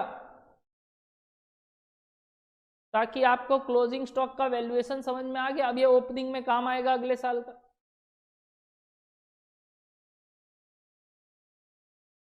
7,30,000 COGS आराम से।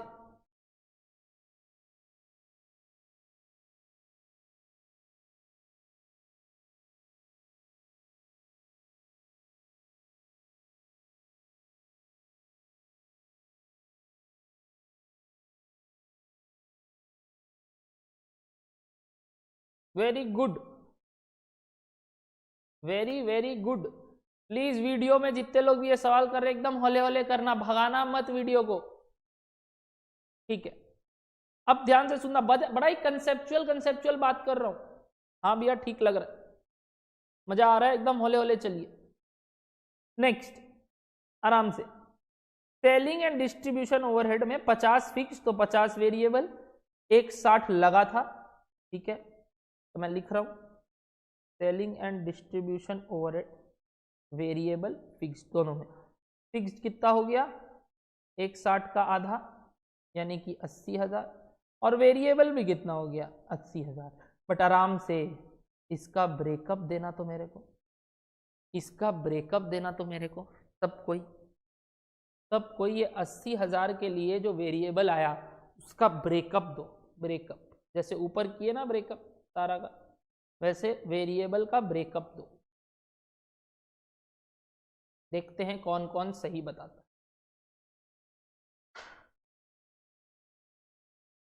चलो ब्रेकअप दो।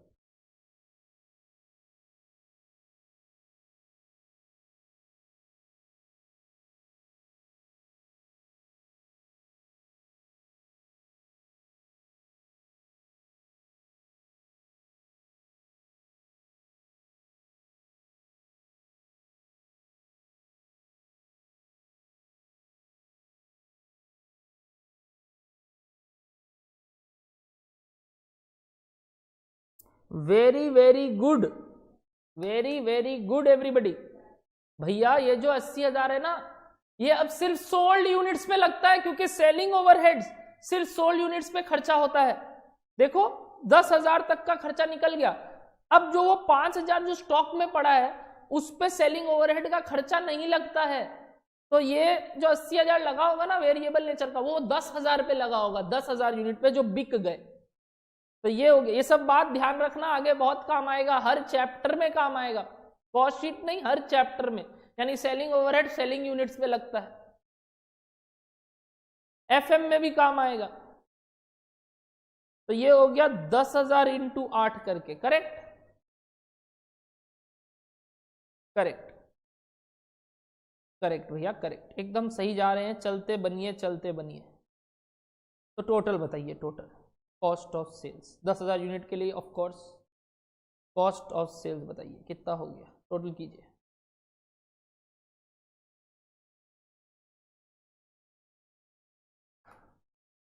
$8,90,000 एंड सेल्स दिया हुआ है, आपको 15,50,000 इस साल का, तो प्रॉफिट निकल जाएगा बैलेंसिंग फिगर इस साल का 6,60,000 का प्रॉफिट कमा रहे हैं। 6,60,000 का प्रॉफिट कमा रहे हैं।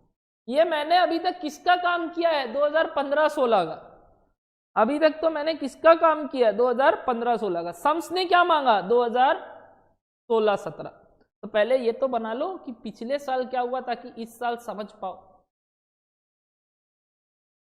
तो कुछ कुछ बातें जो निकल के आई, निखर के आई, क्या भैया, कि भैया वेरिएबल कॉस्ट, डायरेक्ट मटेरियल अगर कुछ नहीं बोलता है तो वेरिएबल है, डायरेक्ट मटेरियल नहीं बोलता है, डायरेक्ट लेबर नहीं बोलता है, डायरेक्ट एक्सपेंसेस नहीं बोलता है, तो मटेरियल सब सब सब क्या है? Variable in nature. ठीक है, अदरवाइज सम्स बता देगा। जनरली वेरिएबल होता है, इसलिए वेरिएबल मान लेते हैं। तो वेरिएबल है मतलब यूनिट्स पे डिपेंड करता है, और वो भी कौन से यूनिट्स पे? प्रोडक्शन यूनिट्स पे। तो उस हिसाब से रेट निकाल लिए सबका, 23 रुपया, 26 रुपया, वगैरह वगैरह वगैरह। फिर ओवरहेड्स में दोनों बता देता है, क्या वेरिएबल क्या फिक्स। नहीं बताएगा तो कैसे निकालते हैं भैया? अपने सीखेंगे वो चीज बजट में, बट अभी इतना क्लियर है। तो भैया वेरिएबल जो होगा वो अगेन पर यूनिट बेसिस पे होगा, बट हाँ फैक्ट्री ओवरहेड प्रोडक्शन यूनिट्स पे होता है। एडमिन ओवरहेड जो प्रोडक्शन नेचर का है, एडमिन ओवरहेड जो प्रोडक्शन नेचर का है, यानी कि ऊपर जो आता है, सीओपी के ऊपर जो आता है, वो भी प्रोडक्शन यूनिट्स पे निकलेगा, क्योंकि वो सीओपी तक का खर्चा है। उसके बाद ओपनिंग क्लोजिंग स्टॉक एडजस्ट करने के बाद सीओजीएस आ जाता है, तो सेलिंग ओवरहेड सिर्फ सोल्ड यूनिट्स पे होता है, वेरिएबल वाला। फिक्स तो एज इट इज लिख दो, वो यूनिट्स पे डिपेंड नहीं करता। ठीक है, बहुत बहुत सुंदर, आप लोग बहुत शांति से पढ़ रहे हो, मजा आ रहा है। ठीक, आगे बढ़ते। अब सम्स ने क्या बोला देखते हैं। सम्स ने बोला मटीरियल प्राइजेस, पहला वाला पॉइंट ऑलमोस्ट पढ़ लिए थे, सिर्फ एक एडवर्टीजमेंट एक्सपेंसेस और लिखना बचा है, वो नीचे सेलिंग के साथ और जोड़ देंगे। पहले बताओ, material prices will increase by 5%। सुनना ध्यान से, material prices will increase by 5%, यानी मटीरियल का खर्चा कितना परसेंट से बढ़ जाएगा? 5% से। बताओ मटेरियल का पुराना खर्चा कितना है? मटेरियल का पुराना खर्चा कितना है? क्या पूरा का पूरा वेरिएबल था? हाँ, तो वेरिएबल का खर्चा 5% से बढ़ जाएगा। तो न्यू मटेरियल कॉस्ट बताओ, न्यू डायरेक्ट मटेरियल कॉस्ट बताओ। चलो 5% से बढ़ जाएगा, तो न्यू मटेरियल कॉस्ट बताओ। चलो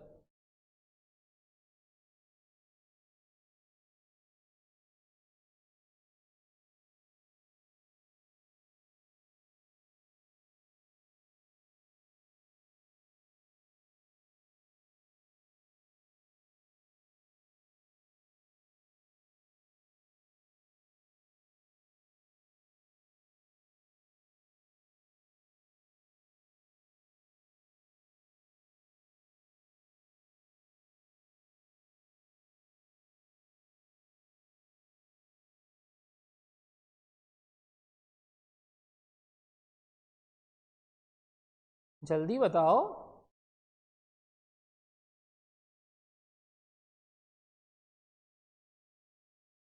three six two two 362,250 and this answer is absolutely wrong.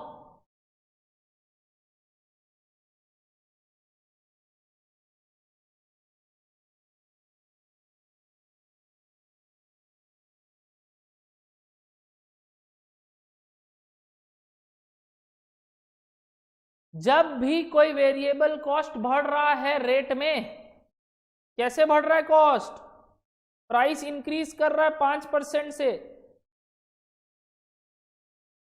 और ये वेरिएबल कॉस्ट है तो यूनिट्स चेंज भी तो होगा। आपने जो 5% बढ़ाया कोई बात नहीं, आपने क्या किया मालूम, इस पे 5% जोड़ दिया। अरे बट वॉल्यूम भी तो चेंज हुआ है, पहले 15,000 बन रहा था, 20,000 बन रहा है, उसके कारण का चेंज लीजिए भैया। क्यों ले, अरे वेरिएबल कॉस्ट है, variable cost depends upon volume also. तो ये जो 5% इंक्रीज देता है प्राइजेज में, वो किसके ऊपर है, वेरिएबल है सिर्फ। तो 23 अगर बोलता मटेरियल फिक्स्ड भी है वेरिएबल भी है, दोनों पार्ट है, तो दोनों 5% से बढ़ेगा, फिक्स्ड भी 5% और वेरिएबल भी 5%। वेरिएबल इंक्रीज अगर कब भी होता है वो किस हिसाब से होगा, रेट वाइज। वो किस हिसाब से होगा, रेट वाइज। क्वेश्चन में टॉप पन्ना में लिखो, जो कॉपी मेंटेन कर रहे हो ना, जिस कॉपी में ये लिख रहे हो ना, उसका जो वो टॉप मार्जिन होता है ना, जहां ये मार्जिन, इधर लिखो variable cost in changes per unit basis. Variable cost जब भी बोलेगा ना वो पर यूनिट बेसिस पे चेंज हो रहा है। And fixed cost changes on total basis. समझ में आ रहा है, very good. Variable cost changes per unit basis, fixed cost changes on total basis. यानी कि आराम से, हड़बड़ी नहीं। ये जो आप बोल रहे हो प्रोडक्शन नेक्स्ट ईयर का कितना निकाले थे बताओ, 20,000 निकाले थे, तो नेक्स्ट ईयर का प्रोडक्शन कितना है 20,000, यानी ये 20,000 के हिसाब से आएगा, 20,000 इंटू दी रेट। और रेट कितना परसेंट से बढ़ गया, 5% से, यानी 23 रुपया का 5% से बढ़ गया। बताओ कितना हो गया न्यू रेट, 24.15 इंटू 20,000 कितना आया, 48300। कैसा लगा सवाल अभी तक बताओ, have it blown your mind? अभी तक माइंड ब्लो हो गया, माइंड बॉगलिंग हो गया? क्या बोले भैया, एक बार रिपीट कर देंगे? जरूर जरूर। क्या बोला मैंने, जब भी वेरिएबल कॉस्ट इंक्रीज, जैसे सपोज ये टोटल में बोल देता, सपोज चलो एक एग्जांपल और, फैक्ट्री ओवरहेड इंक्रीजेस बाय 5%। अगर फैक्ट्री ओवरहेड इंक्रीजेस बाय 5% तो बोलना चाह रहा है 12 रुपया को 5% से बढ़ा दो और 60,000 को भी 5% से बढ़ा दो, दोनों को बढ़ा दो। अगर वेरिएबल कॉस्ट, अगर सिर्फ फैक्ट्री ओवरहेड वर्ड बोलता। वैसे ही डायरेक्ट मटेरियल इंक्रीजेस बाय 5% का मतलब, क्योंकि डायरेक्ट मटेरियल पूरा का पूरा वेरिएबल कंपोनेंट है, डायरेक्ट मटेरियल पूरा का पूरा वेरिएबल कंपोनेंट है, तो वो 23 रुपया यानी रेट बेसिस पे 5% बढ़ेगा। और वॉल्यूम के कारण जो चेंज आना है वो तो होगा ही, पहले 15,000 के हिसाब से था 20,000 के हिसाब से। तो नया मटेरियल का खर्चा कितना हो गया, 4 लाख, वही 83,000। बाबू यही इंटर का मजा है, सीएमए इंटर। अब जाके मजा आएगा कि भैया क्या चीज सीख रहे हैं। फाउंडेशन लेवल पे ऐसा कॉस्ट शीट नहीं था जबकि आपका कॉस्ट शीट था, बट इस तरीके से तो कोई नहीं पढ़ाया होगा, ना कोई बताया होगा कि कॉस्ट शीट कैसे बनता है, क्यों बनता है, और इसका फॉर्मेट ऐसा क्यों था। अविनाश सर ही पढ़ाते थे ना आप लोग को फाउंडेशन में, वो जरूर बताया होगा, मेरे को भरोसा है। बट इन द सेंस मैं बोलना चाह रहा हूं, एक एक डिटेलिंग उस समय काम का नहीं था, अब डिटेलिंग काम का है। पक्की बात है अपने फाउंडेशन में वर्क इन प्रोग्रेस का इतना अच्छे से काम नहीं सीखा होगा, आपने वैल्यूएशन ऑफ क्लोजिंग स्टॉक का इतना बढ़िया से बात नहीं सीखा होगा, आज जो सीख रहे। क्या बच्चा लोग मजा आ रहा है? तो हाँ भैया बड़ा मजा आ रहा है, हम लोग के लेवल का बात हो रहा है, अब कुछ इंटर लेवल का बात कर रहे हैं आप, बिल्कुल बिल्कुल। चलो डायरेक्ट लेबर निकालो सिमिलरली, डायरेक्ट लेबर निकालो सिमिलरली। 1 मिनट, डायरेक्ट लेबर के लिए आप बस ये लाइन का मतलब बताओ, इतना पार्ट मैं बता दूंगा बस, ठीक है। एफिशिएंसी के कारण क्या होगा ये बाद में करेंगे, पहले सिर्फ बताओ, अगर सिर्फ ये पॉइंट होता वेज रेट इंक्रीजेस बाय 5%, यानी वेजेस 5% से बढ़ गया, क्योंकि वेजेस पूरा का पूरा वेरिएबल है तो रेट बेसिस पे चेंज होगा। तो वेजेस सिर्फ और सिर्फ 5% से बढ़ेगा, कौन बेसिस पे, रेट बेसिस पे। पहले लिखो मत क्योंकि एफिशिएंसी का बात भी बोला है, पहले आप मेरे को बताओ, अगर एफिशिएंसी चेंज नहीं होता है, यानी ये पीछे वाली बात नहीं की हुई है, तो बताओ क्या आएगा आंसर? तो बताओ क्या आएगा आंसर? कितना परसेंट से बढ़ा? ये भी 5%। जल्दी बताओ।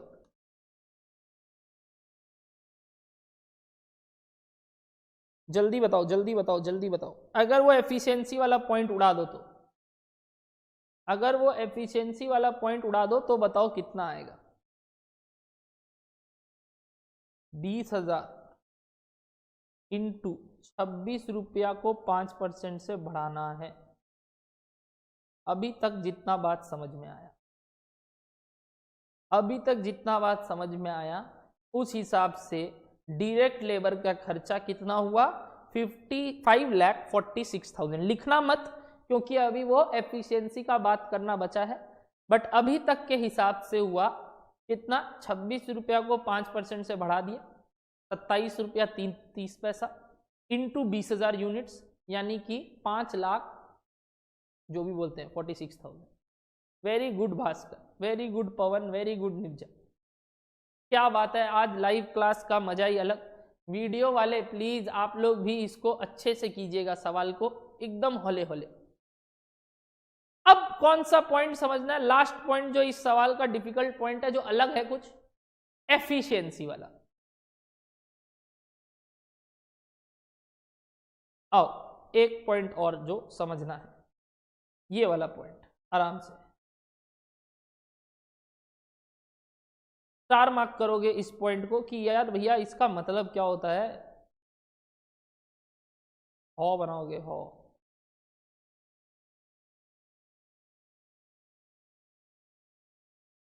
The overall direct labor efficiency will decrease by 4%.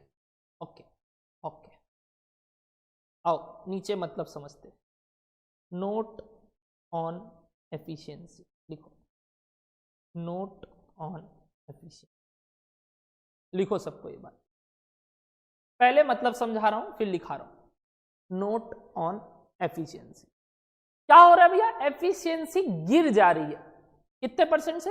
4% से। ठीक है भैया, एफिशिएंसी का ही क्या मतलब होता है पहले वो तो बता दो। अरे आप कितने एफिशिएंट हो, मतलब आप कितने बढ़िया हो। बढ़िया हो मतलब भैया काम करने में कितने बढ़िया हो। लेबर का बात कर रहे हो तो काम करने में कितने बढ़िया हो। आपकी बात करें तो पढ़ाई में कितने बढ़िया हो, कितने घंटे पढ़ सकते हो। जैसे मैं आपको बोलता हूं, अगर आपको मैं 4 घंटे पढ़ने बोलूं दिन में, तो आप 4 घंटे बुक खोलते हो। मानता हूं कि मैं 4 घंटा का 4 घंटा पढ़ाई कर रहा हूं, यानी मैं कैसा एफिशिएंसी हूं? मेरा कैसी एफिशिएंसी है? 100% एफिशिएंसी। मेरी कितनी परसेंट एफिशिएंसी है? 100% एफिशिएंसी। एकदम आराम से बात करेंगे, ठीक है। मैंने आपको बोला दिन में आपके पास 4 घंटा मैंने दिया पढ़ने को। कितना घंटा बोला सिर्फ पढ़ने को? 4 घंटा। और आपने कितना घंटा एक्चुअल में एकदम मन लगा के पढ़ा? मन लगा के, बिना कुछ गाड़ी वाणी के, फोन मचकाए, बाथरूम जाना और इधर उधर देखना, भागना, मम्मी के पास जाना वगैरह वगैरह बिना किए आपने कितना देर पढ़ा? 4 घंटा। मतलब आपको जितना टाइम दिया गया था उतना टाइम आपने तैयारी की, तो मतलब आपकी एफिशिएंसी कितना थी? 100%। फुल 100% एफिशिएंसी के साथ आपने 4 घंटा पढ़ा, ठीक है।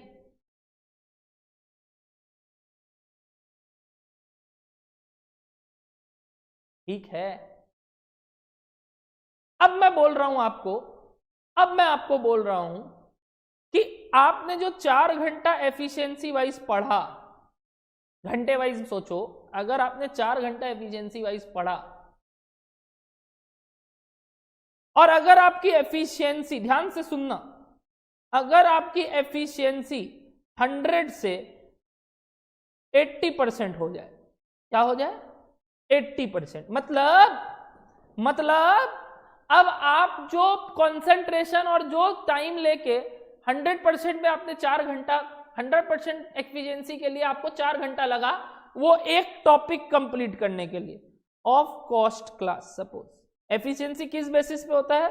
कोई पक्का कुछ क्लास होगा, यानी आप कुछ क्लासेस कर रहे होंगे, तो आपने मेरी एक क्लास को पूरे अच्छे से समझने के लिए, होमवर्क करने के लिए, देखने के लिए 4 घंटा लगाई। तो 4 घंटा लगा एक कॉस्ट का क्लास को पूरा एकदम हजम करने के लिए भैया। जो टाइम आपने बोला था तो मैंने उसको पूरा एफिशिएंटली यूज किया, यानी एक कॉस्ट का क्लास मैंने बोला था 4 घंटे में करना, आपने 4 घंटे में कर लिया विथ फुल होमवर्क। बट अगर आप 80% एफिशिएंसी के साथ चलते, मतलब थोड़ा ढीला होके कैजुअली लेते बात को, तो आपका 4 घंटा लगता, 4 घंटा से कम लगेगा कि 4 घंटा से ज्यादा लगेगा, बताइए। उसी क्लास को करने में, कंप्लीट करने में अगर आपकी एफिशिएंसी कम हो, अगर आपकी एफिशिएंसी कम हो तो आपको कम टाइम लगेगा, सेम टाइम लगेगा कि ज्यादा टाइम लगेगा, ये बताइए, ये बताइए। चलो आंसर आने दो, मेरे को सिर्फ बताओ कम, सेम कि ज्यादा, कितना वो नहीं पूछ रहा हूं।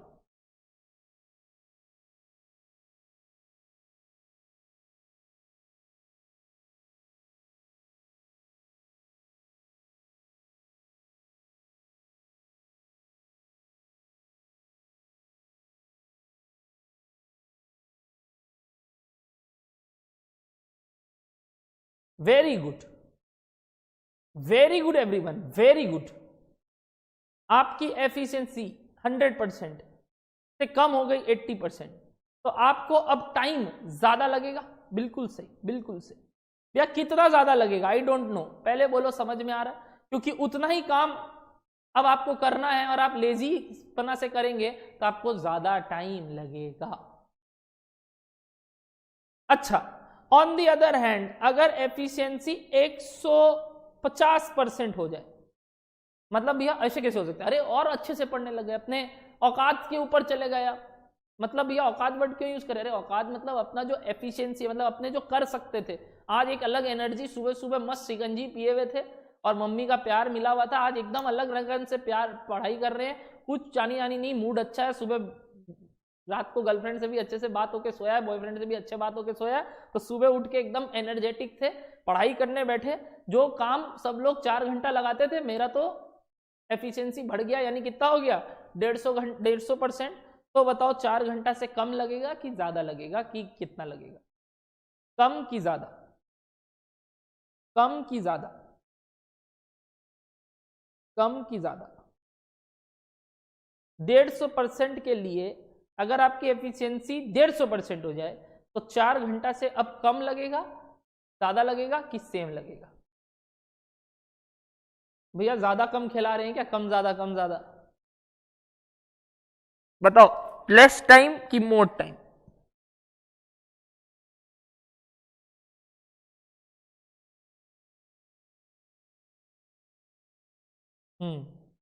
Very good.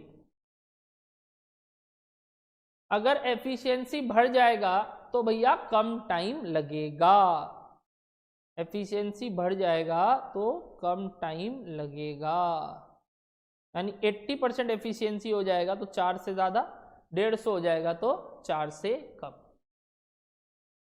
करेक्ट बात, करेक्ट बात यहां तक, ठीक है भैया। वैल्यू बताइए, वैल्यू, अच्छा ठीक है। 4 से ज्यादा लगेगा तो मैं 2 ऑप्शन दे रहा हूं, 80% में 4 से ज्यादा लगेगा। कैलकुलेशन का तरीका आपसे निकलवाना चाहता हूं, 4 आवर्स इंटू 80% करूं कि 4 आवर्स डिवाइडेड बाई 80%, बताओ। पुराना पता है 100% पे कितना था, तो 80% पे निकालने के लिए ऐसे मत, यूनिटरी मेथड मत सोचना, यूनिटरी मेथड मत सोचना, एफिशिएंसी का खेला है, आराम से लॉजिकली सोचो क्या बोलना चाह रहा हूं। अगर मेरे को ज्यादा टाइम चाहिए तो 4 आवर्स इंटू 80% करूं कि 4 आवर्स डिवाइडेड बाई 80% करूं। 80% के कारण आवर्स बढ़ेगा, तो इंटू 80 कि divided by 80।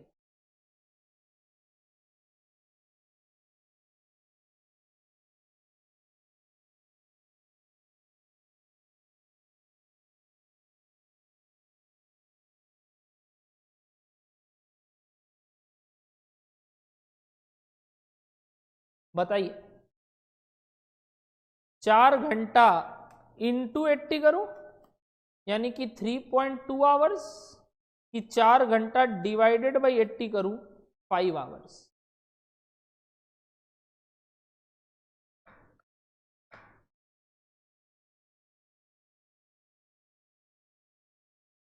Very very good Pavan, very very good, very good Bhaskar, very good, very good Nirja. हाँ भैया, इनटू करने से तो टाइम कम हो जाएगा, डिवाइड करना होगा, क्योंकि अगर 100% से कम वैल्यू है तो डिवाइड करेंगे ताकि ज्यादा आंसर आए। ठीक है, वैसे 150 के लिए सोचिए, सेम काम, अगर मेरे को 4 आवर्स इंटू 150% करूंगा कि वही 4 आवर्स बाई 150% करूंगा, बताओ। 4 घंटा पहले लग रहा था 100% के लिए, अब 150 के लिए कम टाइम लगेगा तो डिवाइडेड बाई 150 करूंगा ना, यानी कि 2.67 आवर्स, 2.67 आवर्स लगेगा। वही काम को करने में अब कम समय लगेगा तो वापस से डिवाइड होगा, यानी जब कुछ भी हो, एफिशिएंसी गिरे एफिशिएंसी बढ़े, अपने डिवाइड करते हैं। तो फटाफट बताओ, फटाफट बताओ, अगर आवर्स से आपको अपना पढ़ाई से ये बात समझ में आया, अगर आपको अपनी पढ़ाई से ये बात बिल्कुल समझ में आई, तो रुपया में भी कुछ वैसा ही होगा, कॉस्ट में। बताइए, अगर मैं 100% एफिशिएंसी पे काम करूं, अगर मैं 100% एफिशिएंसी पे काम करूं तो खर्चा कितना आना चाहिए था, तो खर्चा कितना आना चाहिए था जो आपने निकाला, 20,000 इंटू न्यू रेट, कितना आया बताइए। अगर मैं 100% एफिशिएंसी पे काम करूं तो कितना आना चाहिए था।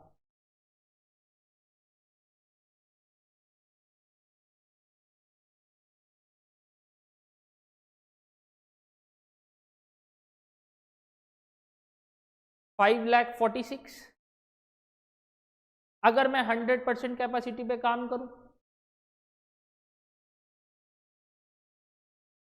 बट अब मैं कितना परसेंट एफिशिएंसी पे काम कर रहा हूं, 100% पे नहीं काम कर रहा हूं, 4% कम हो गया, यानी 96% एफिशिएंसी पे काम कर रहा हूं। तो मेरा खर्चा ज्यादा लगेगा कि कम लगेगा? भैया अगर आप एफिशिएंट कम होंगे तो लेबर्स ज्यादा टाइम लगाएंगे, यानी आपको पेमेंट ज्यादा करना होगा। 100% एफिशिएंसी पे जितना खर्चा लगेगा, अगर एफिशिएंसी ढीला हो जाऊंगा मैं तो ज्यादा टाइम लगेगा और खर्चा ज्यादा देना पड़ेगा, पेमेंट तो मेरे को ज्यादा देना पड़ेगा। जैसे अपने घर पे जब इंटीरियर वाला आता है, बोलता है 3 महीना में काम कर देंगे, अपने को भी मालूम है 3 महीना बोल रहा है, लगाएगा 5 महीना, एफिशिएंसी कम हो जाता है उनका बीच बीच में, और अपने को पैसा ज्यादा देना पड़ता है घंटे के हिसाब से। तो बताइए, बताइए 96% पे कितना कॉस्ट होगा, ज्यादा कि कम? भैया ज्यादा खर्चा लगेगा, ज्यादा खर्चा, एफिशिएंसी गिरने से कॉस्ट इंक्रीज। कितना होगा बताओ वापस से, कितना होगा? डिवाइडेड बाय 96% कि इंटू 96%? खर्चा अगर बढ़ाना है तो इंटू 96 की डिवाइडेड बाय 96? बताओ कितना हो जाएगा? 96% पे खर्चा कितना हो जाएगा? 568,750, 568,750। कैसे आया भैया? ये जो होता वर्सेस हुआ, क्योंकि एफिशिएंसी गिर गई।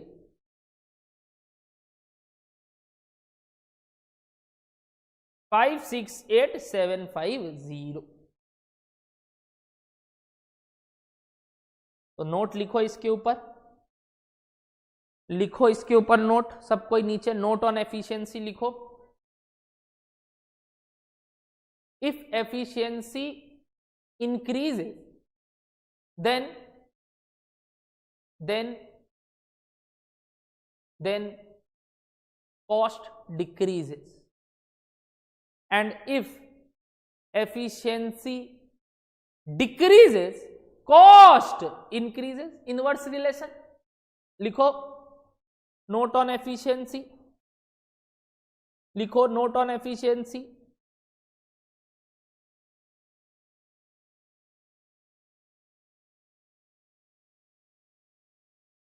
एफिशिएंसी का मतलब भैया दिए हुए कार्य को अपने कितने शिद्दत से कर रहे हैं।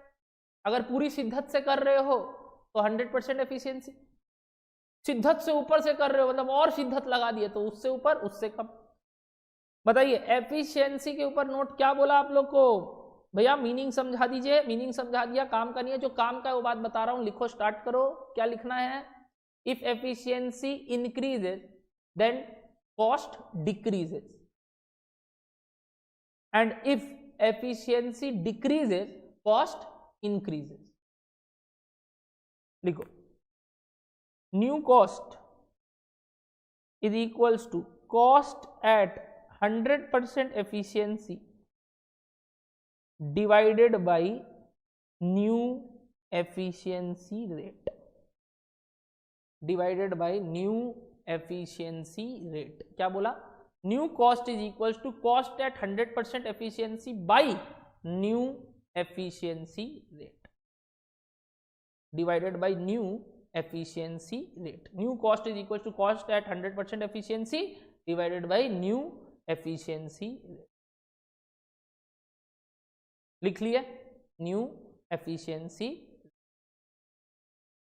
तो यहां पे क्या हो जाएगा, इसी आंसर को डिवाइडेड बाय 96% करना था and we get the answer as 56875, 56875।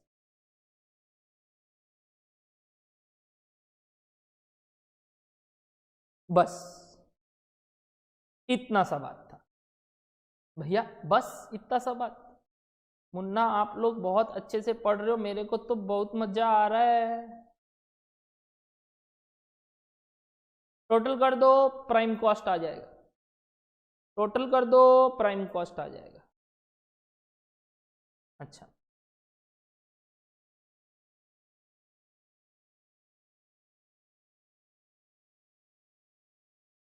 Next line क्या बोला?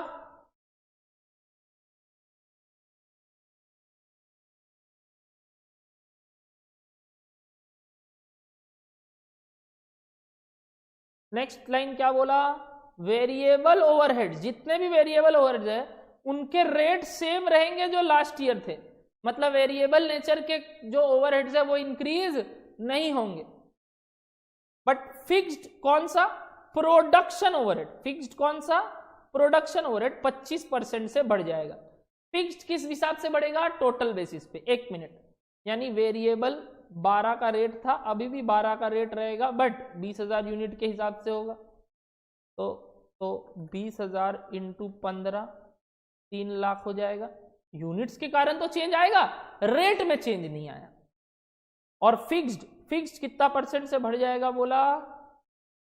फिक्स्ड कितना परसेंट से बढ़ जाएगा बोला? 25% से। 25% से फिक्स्ड कॉस्ट बढ़ जाएगा। किसका? Factory nature. तो 60,000 इंटू 1.2 70। टोटल करो,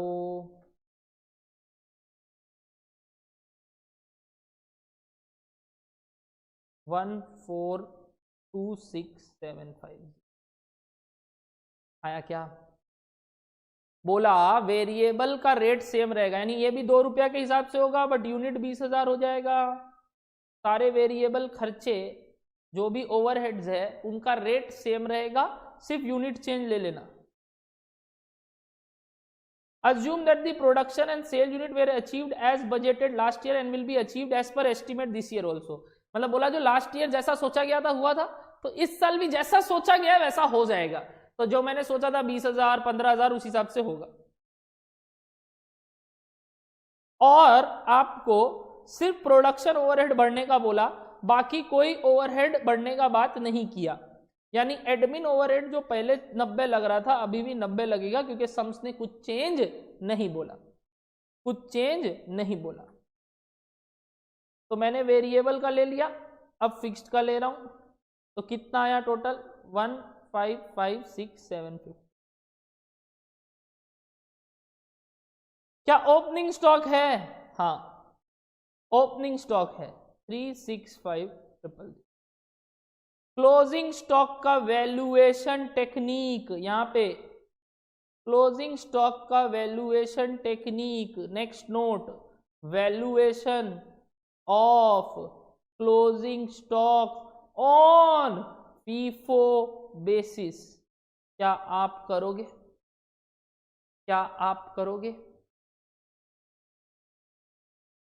यानी कि मैंने बहुत हद तक सम्स को कंप्लीट करवा दिया, आप बस COGS तक निकाल के रखना।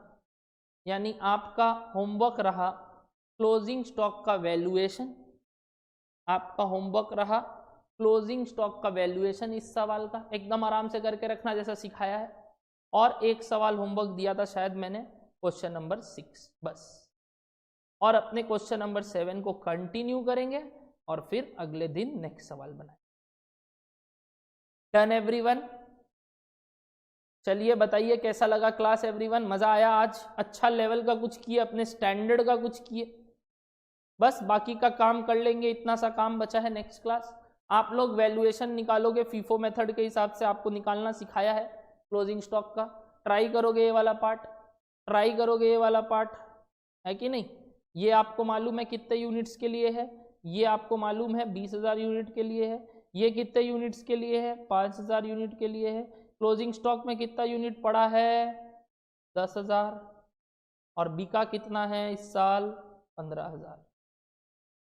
तो क्या निकाल लोगे क्लोजिंग स्टॉक का वैल्यूएशन? सब कोई बताओ हाउ वाज द क्लास? मजा आया? सब कोई बताओ हाउ वाज द क्लास? मजा आया? 20,000 यूनिट का खर्चा पता है, 5,000 यूनिट का खर्चा पता है, और 10,000 यूनिट स्टॉक पे है, 15,000 यूनिट बिक गया। बहुत मजा आया, बहुत मजा, मजा आ गया, मजा। तो गाइज आज के लिए इतना ही, मिलते हैं नेक्स्ट क्लास में, टाटा। मंडे है नेक्स्ट क्लास, होमवर्क करके रखिएगा, पहला होमवर्क दिया हूं।